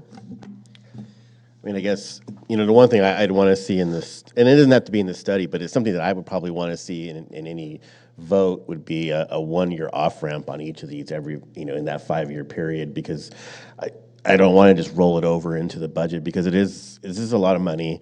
We don't really know what the future is going to be in terms of the economy and different things, and so I think it would be prudent to have off-ramps and to take a look at this annually to see, like, okay, does this make sense? Is the CIP more important this year? I mean, we always make trade-offs in terms of how much planning we make in terms of the next person coming, behind us, and that's prudent, and we should do that, because we don't want to have be in a position where we're down 2 or 3 people in an area because they don't have the expertise. And so we should be having that planning happen, which this plan does do. At the same time, there are times when we simply can't do that because we don't have the funding, or the economy's change and different things. And so I just want to make sure we have the most amount of flexibility. And I know we do, but I also want to make that flexibility as public as possible in that process. Can I address that? Please. So, thank you. Great comments. And so, in like the last study, what we did every year, when there was a rate increase, we brought it to the council just to daylight it. This rate increase is set for this date, typically June 16th each year. And so you have that piece. And then on the expenditure side of the ledger, if you will, each budget season, we would bring these additions to you for consideration again. So you'd have another opportunity to weigh in. Do we want to add this particular, like the utility service specialist, there's one each year for the first 3 years. So we would bring those to you. You could either say, yes, include it, or not. And then you could, if it turns out we don't need to pass on the full increase, you could forego part of the increase if you wanted to, or the entire increase. Yeah. No, and I want to be, I also don't want to spring, because we didn't do an increase, and all of a sudden it's like 8% of 1 year, or 9%, because we didn't do our, annual things. And that's what gets boards in trouble, because they don't want to take their bad medicine. And so all of a sudden, 3 or 4 years later, they're doing like a 30% increase because they didn't do what they had to do on the forend. So it's up to us to be responsible and do the right things. But at the same time, we shouldn't spend money we don't have as well if we think it's going to become an issue. So it's just that balance, which you're saying, Dave. One other piece, EID has a long track record of when they have good years of not passing on the full increase. And I'm hoping that they have some good years coming up and they don't have to pass on such a large increase to us. So, Dave, just an outside the box idea here. Have we ever, is there any other agency where we could buy our water from? Not that I'm aware of. I can tell you that we asked Alhambra. Bartle Wells to look at the formula we have, and they said you're very fortunate. I mean, I know they're, okay, I mean, I know they're right here, but Yeah. I never, doesn't hurt me to look at other options. When you look No, at it's a our good idea. wholesale rate versus retail, Bartle Wells felt it was very equitable. Okay.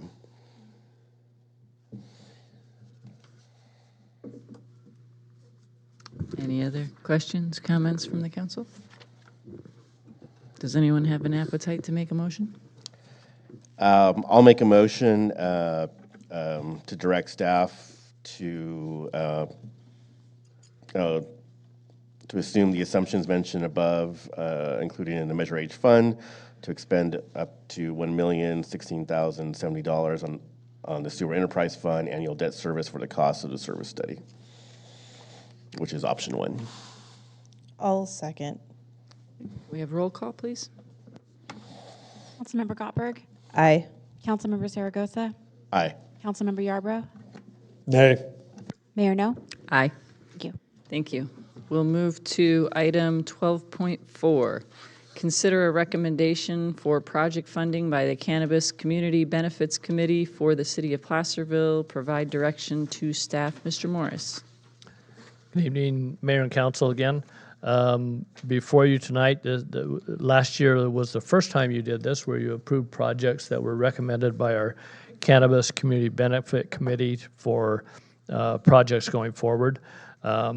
This started in 2018 when the council adopted an ordinance to allow retail cannabis businesses, and then going forward from there, we eventually adopted the ordinance and included a 1% cannabis benefit fund. So they are, both of our cannabis businesses currently pay 1% into that. And as you can see from the charts available here, that brings us in approximately $100,000, well, a little under $100,000 a year. Based on what we have right now, we're recommending approval for projects up to $106,400. The projects that they are recommending for this year include an additional amount of $50,000 towards the Lions Park baseball fields, softball fields. As you know, we talked about, the council approved a project to replace the irrigation system. As we looked into that further, we recognized that there was more that needed to be done there. So what we're trying to do is go all the way through improving one field, probably the lower field first, which will include the irrigation system, drainage, and new turf to completely redo that field. So the money that you approved previously, part of it was cannabis funding and part of it was general fund money last year, right, Dave, that you approved? For a total of, I think it's approximately $135,000 that was approved. This would add to that project and expand it to complete that field. Number 2 is a bell tower restoration project. That includes a new roof on the real high part, little roof there, and the remainder roof, and then painting and some other work, the rock work around the outside and things like that. And I know Councilmember Zaragoza and I are working on potential to get some of that, so this amount could reduce. We could get some of that hopefully cheaper or free. The Lions Park field lighting, you already approved that item in your last agenda. That was because we were trying to hurry and get that done before we get into softball season, so it doesn't interrupt the season. And then they want to continue with a $5,000 donation to the Fire Safe Council, and then their nonprofit grant program. They allocated $15,000 last year, and they would like to do that again, and that amounts to the total of $106,400. As mentioned, you already approved the $17,000, so what we're requesting that you approve tonight as part of this agenda is $89,400 for the remaining projects, less the Lions Park field lighting you already approved. Happy to answer any questions. Joe Wren, Chief Wren, is also on that committee with myself, Steve Ewell, and then the public members. And I want to state that we have a very good committee. They've been worked well together, and it's an excellent committee. So, Great, thank you. Questions from the council? Seeing none, we'll open this for public comment. Seeing none, we'll bring this back to the council for a motion. I will move to approve the committee recommendations as outlined. I'll second. A roll call, please. Sorry, could I get a repeat on the second? Was that Councilmember Zaragoza? Thank you. Okay, Councilmember Gottberg, Aye. Councilmember Zaragoza, Aye. Councilmember Yarbrough, Aye. Mayor No. Aye. Thank you. Thank you. We'll move to 12.5. Consider approval of an employee agreement with Melissa McConnell, City Engineer. Mr. Morris. Thank you, Mayor and Council. As you know, at your last meeting in closed session, I'll mention you reviewed the recruitment for permanent city engineer. And I discussed that with you, and it was approved. Since that time, I've discussed that with Melissa McConnell, reviewed her progress that she's made over the last few months as interim city engineer, and then also presented the proposed agreement that's before you tonight, which is standard for all of our department heads to have this agreement. I want to state clearly that it's been a pleasure working with Melissa. I think that she has done an excellent job, and I want to state also that unsolicited, I've had comments from several people, both inside and outside of our agency, what a great job she is doing. And so I am strongly recommending and comfortable with our decision to move forward and make Melissa McConnell our permanent city engineer, and I appreciate all that she's done. So happy to answer any questions if you have, but I think we're ready to move forward. So Thank you. Questions from the council? Comment? I have a comment. I just want to say I couldn't be more proud to move this forward. I think, Melissa, you've done a great job. And I've been seeing it, and then I saw it again when, we had the Clay Street open house and just, a lot of things. And I've also heard from some city members and constituents, so I think this is well deserved. I also just want to say, we just had this conversation in the last item in terms of continuity and having people, and we wouldn't be in this position, without some forethought. And so I just want for everyone to remember in the audience as well is that we were able to move up from within, but that you need to have those people in place with the requisite skill sets to do that. And so just a food for thought, as we move forward here. Great. Thank you. Yeah, mine's just a comment too. I mean, from when Melissa just first took over in the interim, from me first seeing her out at the Christmas tree when we were putting that up to every project I've seen on the street, I've seen her out there in her yellow vest and such. And I've had several comments from the community saying that, they're always seeing her out there. So I think that's great, and I look forward to moving this forward. Yeah, I would just agree. I think you've been doing a great job for us. I really appreciate, all the information and reports, and things have been going very smoothly with the loss of our previous city engineer, and I think I've seen a lot of cities where things do not go smoothly when that happens. So I really appreciate that you were able to step in and continue to make our projects move forward.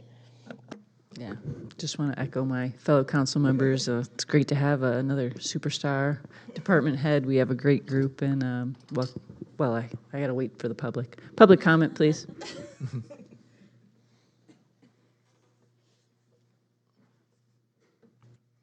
Sue Rodman, and I don't know if I can say measure H, measure L now. Okay, but it has been a pleasure to have Melissa working with the committee, and she's always been very clear, and I've noticed she's always very clear and succinct about what is going on when she presents things to City Council here. So and having somebody who can move up from inside says our city is doing a good job, so I think this is well deserved. Thank you, Sue. Seeing nobody else, we'll bring it back to the council for a motion. I will move to approve the agreement as recommended. I'll second. Roll call, please. Councilmember Gottberg, Aye. Councilmember Zaragoza, Aye. Councilmember Yarbrough, Aye. Mayor No. Aye. Congratulations, Melissa. All right, we will move on to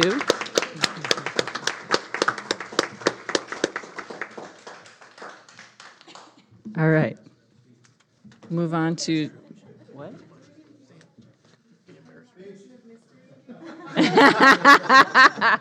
We'll get a title on that now.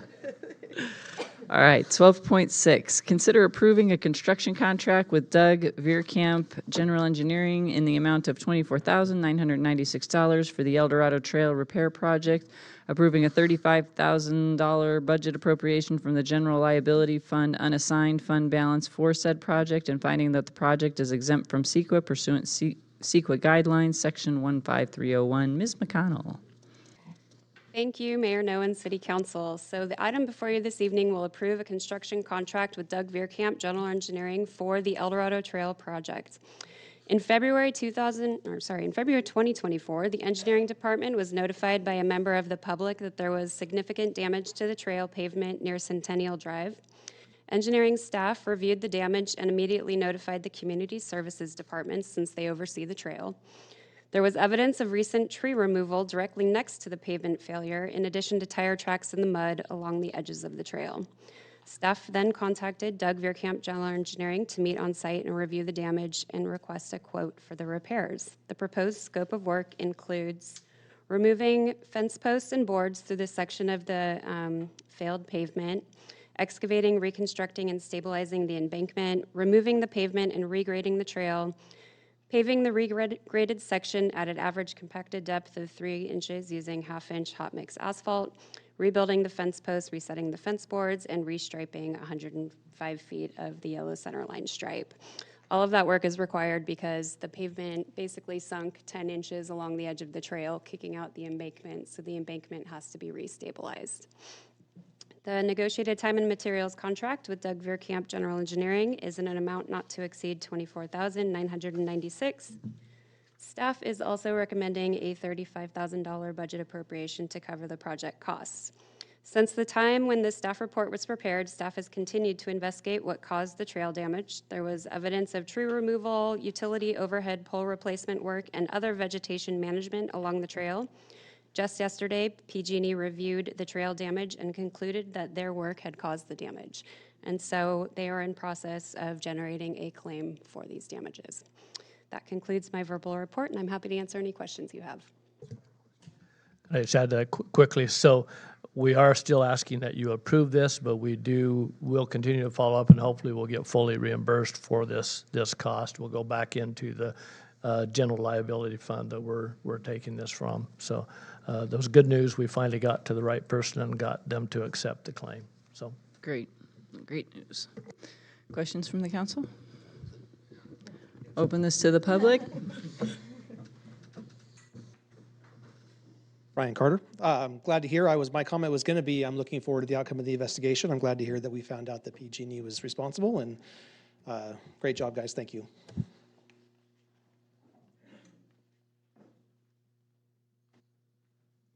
Hi, Jenny McCormick. I just want to say thank you, Melissa, for spearheading this project, and congratulations. One thing I'm concerned about is just the length of the project, and when we know that, if there's a way to find that out so I can notify trail users that this is going to be going on and the trail will not be accessible probably during that time, correct? So that's my own. But thanks and congratulations. Thank you.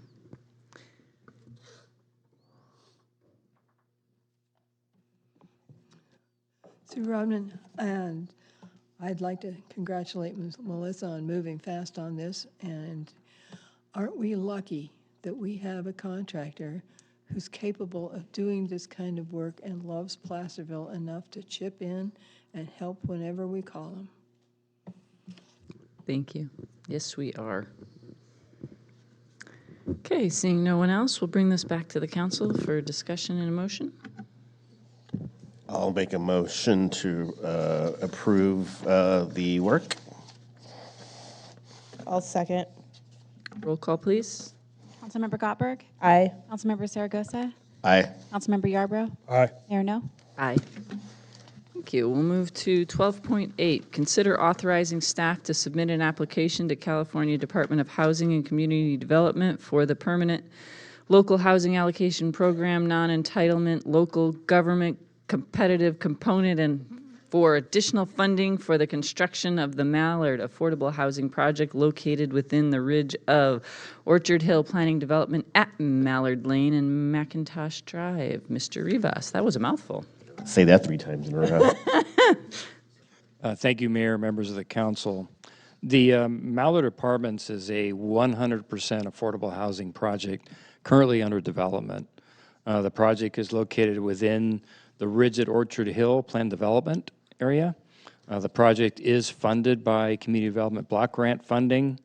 That's about $720,000 plus $36,000 for admin costs. It's also funded with the Infill Infrastructure Grant funding.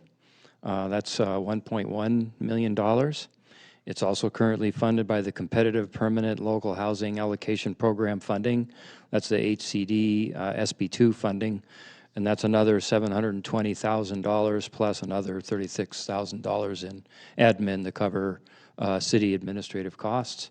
And then the HCD Multifamily Housing Program funding, the MHP, which is an $11 million funded through the Pacific Southwest Community Development Corporation for the construction of the apartments. This CPLHA funding application will, if awarded, will provide additional funding that may be needed to complete the construction of the project. The CPLHA is a program administered by the California Department of Housing and Community Development and is funded under the Building, Homes, and Jobs Act. That was SB 2 in 2017, and you may recall that this was the bill that established the $75 recording fee on all real estate documents, which provides a revenue stream for the program. HCD did release a NOFA, which is a Notice of Funding Availability, which is attached in your staff report, attachment B, for the CPLHA program on March the 6th of this year. And the applications will be due on June the 6th of this year. The Mallard Apartments would be an eligible project for further funding. These funds can be used for the development of new multifamily rental housing that is affordable to households at or below 60% of the local area median income, or AMI. The maximum application amount, including administrative costs for the development, is $5 million. Since we already have $756,000 in previous CPLHA funds already been allocated, the maximum amount for us, though we're not going to apply for this amount, but we can apply up to $4,244,000 to complete the project. Administrative expenses, as I mentioned earlier, staff costs would be incurred to implement the project up to a maximum of 5% of the grant amount. So with that, staff is recommending that the City Council adopt the resolution authorizing the City of Placerville to submit an application to the California Department of Housing and Community Development for funding under the Competitive Permanent Local Housing Allocation Program, CPLHA, and if selected, authorize the city manager to execute a standard agreement with HCD, any amendments thereto, and any related documents necessary to participate in the CPLHA Competitive Permanent Housing Allocation Program. And then 3, approve corresponding budget revenue and expense attachments if funding is awarded to the city. And with that, that concludes staff's report. And just to let the council know, we do have Chris Westlake here in attendance if he needs to answer any detailed questions about the funding program. He is the project manager of both this project, the Mallard, and the Middletown affordable housing projects. Thank you. Thank you. Questions from the council? I do have one, and it's sort of ancillary. Chris, you can probably answer this. Do you anticipate doing this as well for your other? I was wondering why we don't have this in front of us for both projects, or is it not necessary for the other project? Good evening, Councilmember. At the time we did on round 1 for CPLHA on these 2 projects, they allowed us to do 2 projects, and I was the only one that did that. They decided after round 1 not to allow us to do 2 applications for a jurisdiction.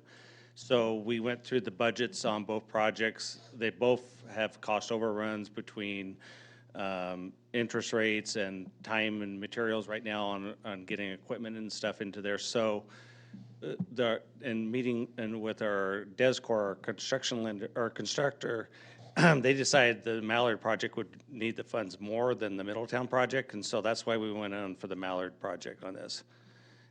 Also, typically the department does not allow this to go in, but I was able to get this allowed because we did not exceed our original maximum amount when we did apply in round one. Understood. Thank you. Thank you. Other questions, comments? No? Okay, let's open this for public comment.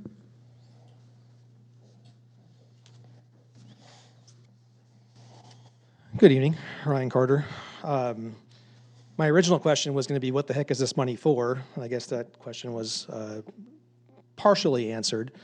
I don't understand. I mean, this project's approved, construction's begun. If we're just going to go chasing after every dollar that we can and every opportunity we can, I don't think the city should be a part of that. If there is, I read the staff report, there's nothing in there about what this money is going to be used for. We just heard just now that it's for cost overruns, for interest rates. None of that's detailed in the staff report. It just says we need more money. I would like to understand exactly what the heck this money is going to be going for. What are these cost overruns? How did they screw up their projections originally? It just seems to me like we're just after the fact chasing after dollars because they're there. And I don't think the city should be involved with that. So thank you. Thank you, Ryan. Anybody else? Okay, we will close public comment. Mayor, if I could comment. Please do. On that. So to give the council a little more perspective on the cost overruns, the project is located within the Ridge at Orchard Hill subdivision, and that subdivision was approved, oh gosh, I believe 15, 20 years ago, quite some time ago. And it went belly up, and the city was left with partial development of that project. Some of the cost overruns is once the grading permit was provided to the contractor, DesCorp, they found there are drainage improvements that had to be abandoned in place because they didn't fit the new development, the apartments, and they're not going to fit the development that's also moving forward on the northern end. So a lot of these cost overruns have nothing to do with the current owner or the project proponents of this. They were unforeseen due to the nature of the development that had occurred that wasn't fully mapped. We didn't really know where things were. So when they went out and did the grading work, they found where there were either infrastructure that wasn't completed or, as I said earlier, had to be abandoned in place. Quite expensive. So that's been the major cause of some of these cost overruns. Plus, all of that added a lot of additional time, and we ran into some foul weather. And of course, that added to the cost because you had all the rollout equipment out there where that was an additional cost to implementing the project, constructing the project. Thank you, Mr. Rivas. Any other questions, comments from the council? Motion? I will move that we adopt the resolution as recommended by staff. I will second. Roll call, please. Councilmember Gottberg? Aye. Councilmember Zaragoza? Aye. Councilmember Yarbrough? Aye. Mayor No? Aye. Thank you. Thank you. We'll move to 12.9. Consider a contract with Alternative Structural Technologies to repair the spiral slide at the Placerville Aquatic Center in the amount of $17,440. Mr. Morris. Thank you, Mayor and Council. I'm gonna struggle through this one a little bit. This truly is Steve Yule's project, and I'm not as well versed in this one as maybe some of the others that I took for him. He's out on vacation right now, so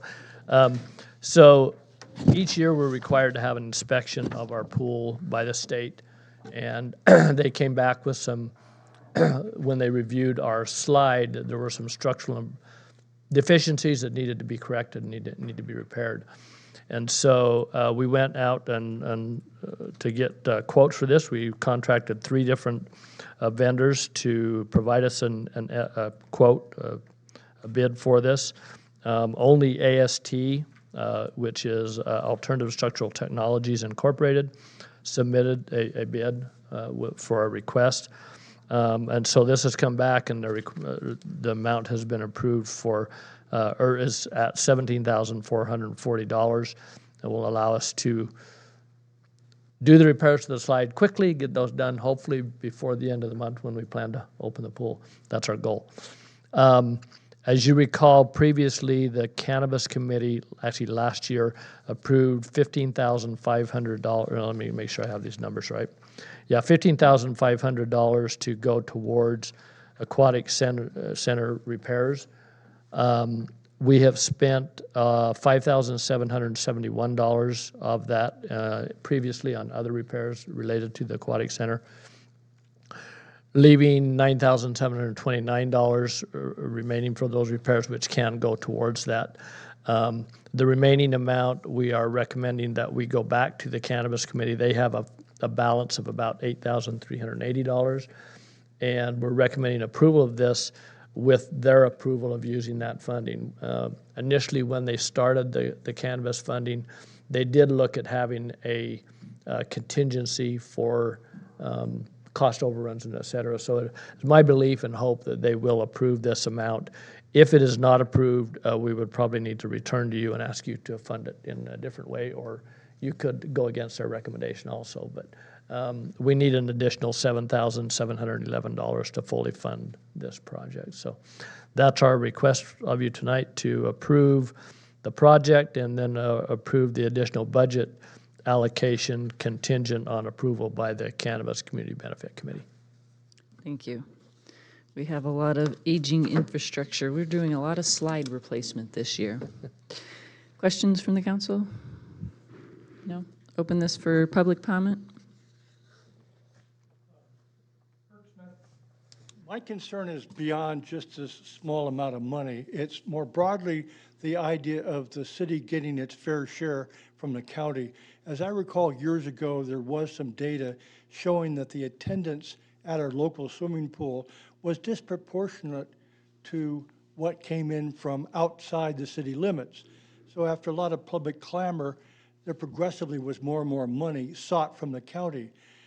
So what is the data, number one? And is there a 2x2 committee or anybody seeking to get our fair share? You wisely earlier commented about how there's a disproportionate impact of the navigation project on the city, but there's also things like years ago, we revised and did road work right in front of the county fairgrounds, and it's in our city limits. Well, did they pay their fair share? That's my broad concern. I know it goes beyond just this project, but it just seems like we're not getting what we should be getting from the county. Years ago, they had this parade on Main Street for the International Gold Panning Championship. Did they pay any money for that? They should be some kind of systematic way to get some money out of this county that's got a whole bunch more money than we do. Thank you. Thank you, Kirk. I would agree with your analysis, but unfortunately, we don't control their budget. So I hope to keep that as an ongoing conversation and pointing out those things. I brought that up with staff that we can continue that conversation and explore those things. So I share your frustration. All right, we will bring it back to council for any further discussion and a motion. I'll make a motion to approve the recommendation. I'll second. Roll call, please. Councilmember Gottberg. Aye. Councilmember Zaragoza. Aye. Councilmember Yarbrough. Aye. Mayor No. Aye. Okay, that brings us to council reports from other agencies. El Dorado Transit Authority, we approved payment for payment devices on all the vehicles, so you'll be able to, use your credit card, and so that'll be going into all of their vehicles. At the Transportation Commission, we approved the 24-25 overall work program and budget and received a presentation on the Greater Placerville Wildfire Evacuation Preparedness, Community Safety and Resilience Study. And that is a great presentation if no one's seen it. LAFCO. Did not meet. SACOG. We will meet on Thursday. Pioneer. We will meet on Thursday. Placerville Fire Safe Council received a presentation on the Weber Creek project where El Dorado County received $25 million that they'll be doing a defensible space and home hardening on this focused area as a pilot project. Tomorrow there is a heavy equipment demonstration. I believe that's 500 Placerville Drive, the old Olden property, from 9 to 2 if you want to see some of that big equipment that they use. And the Diamond Springs Fire Safe Fair is on May 18th from noon to 4.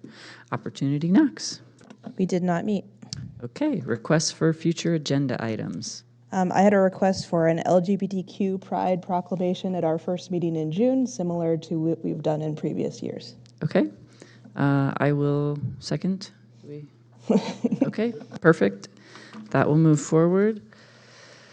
15, city manager and staff reports. 15.1, receive and file the April 2024 police report stats. Chief Wren. If you have any questions about the stats, I'll answer them. I do want to highlight yesterday, in response to complaints we received from community members and concerns about products that were being sold at our local smoke shops, our crime reduction team, in conjunction with an agency out of the state of California, and for the life of me, I can't remember which one it was right now, conducted compliance inspections of those 4 smoke shops. All 4 of them were in possession of items that were prohibited for them to sell, to include actual marijuana. The state seized, I think it was 30 of the file boxes full of product.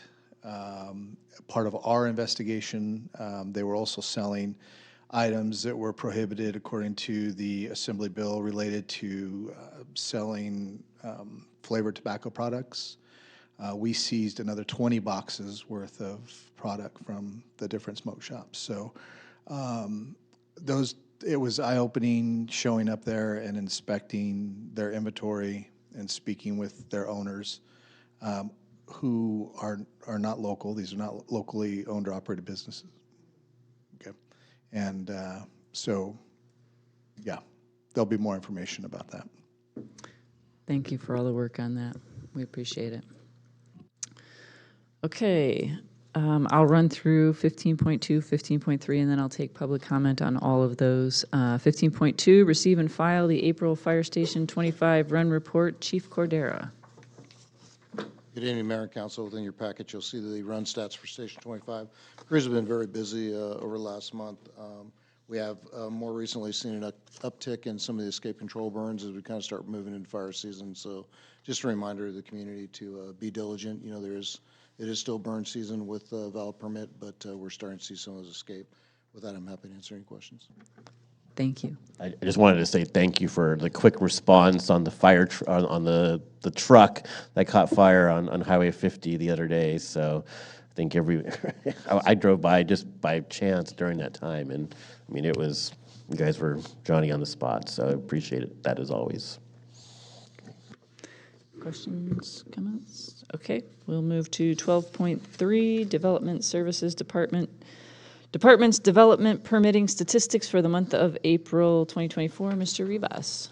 Yeah, thank you, Mayor, members of the council. So what you have before you is the typical graphic representation of the status of our permitting that we have in Development Service Department, both planning, building, and code enforcement, shown in graphical terms. I went a little further on this report, so I provided you some additional attachments, mainly just to illustrate our current workload, and that I think it's important for the council to understand that we have more projects than we can handle, and so it's sort of a preemptive strike, if you will. If you get comments from members of the public, maybe, or an applicant that we're maybe a little slower on getting to their application, this is why.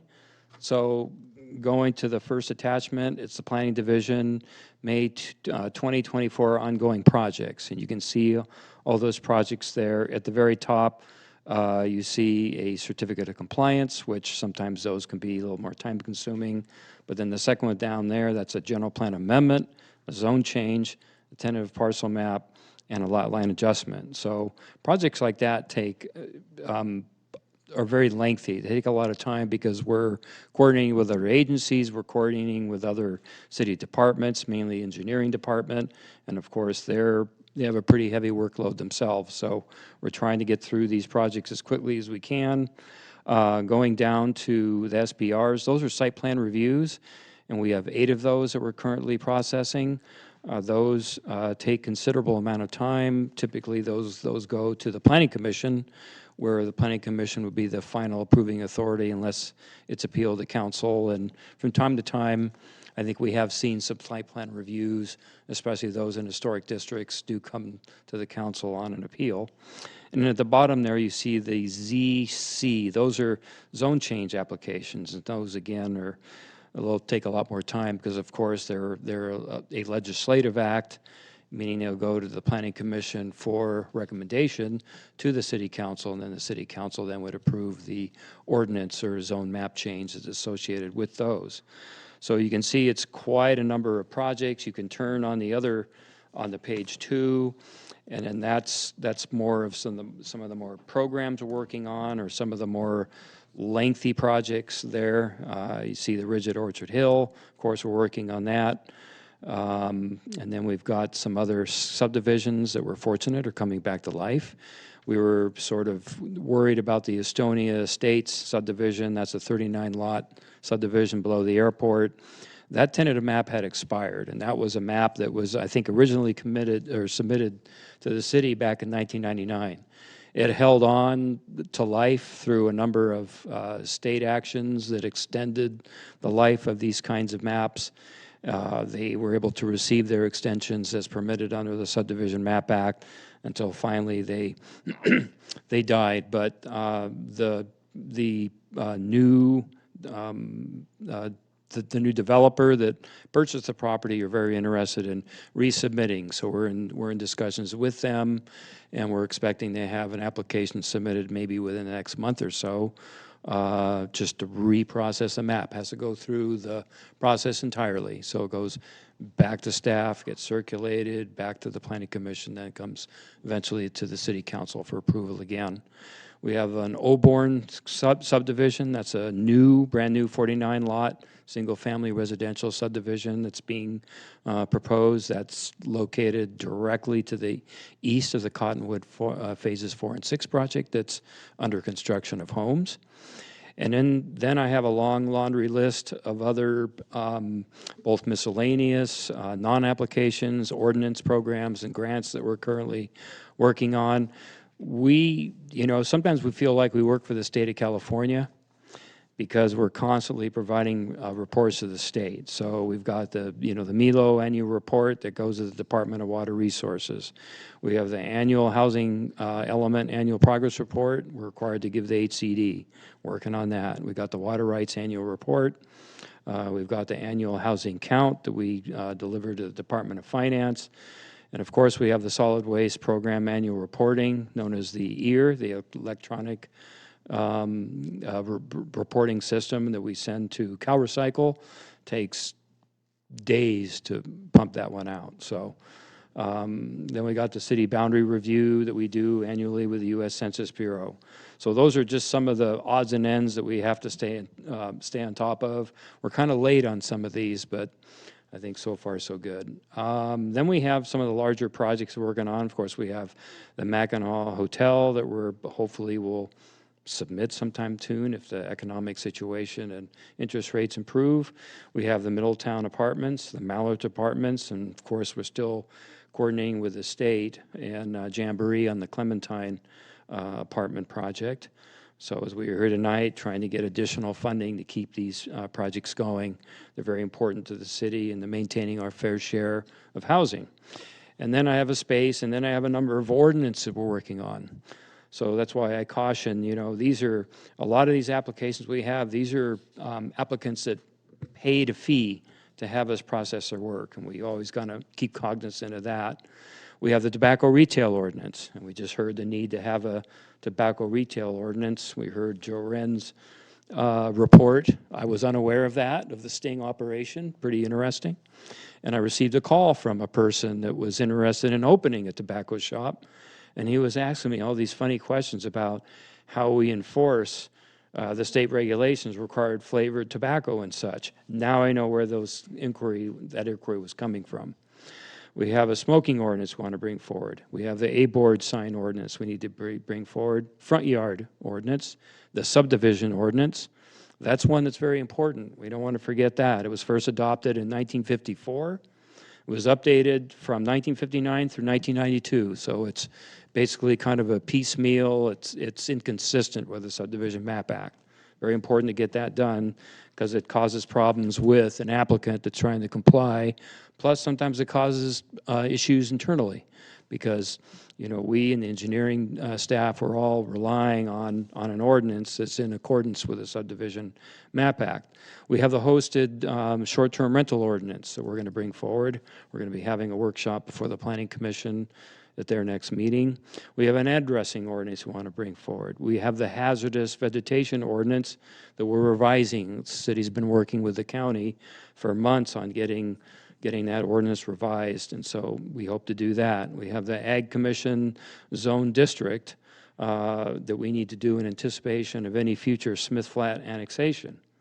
We have the sidewalk vending ordinance, that being precipitated by SB 946 that made it a right for persons to vend goods on our sidewalks. We're allowed to regulate it, but we have to allow it. So we have a draft ordinance we want to bring forward for that.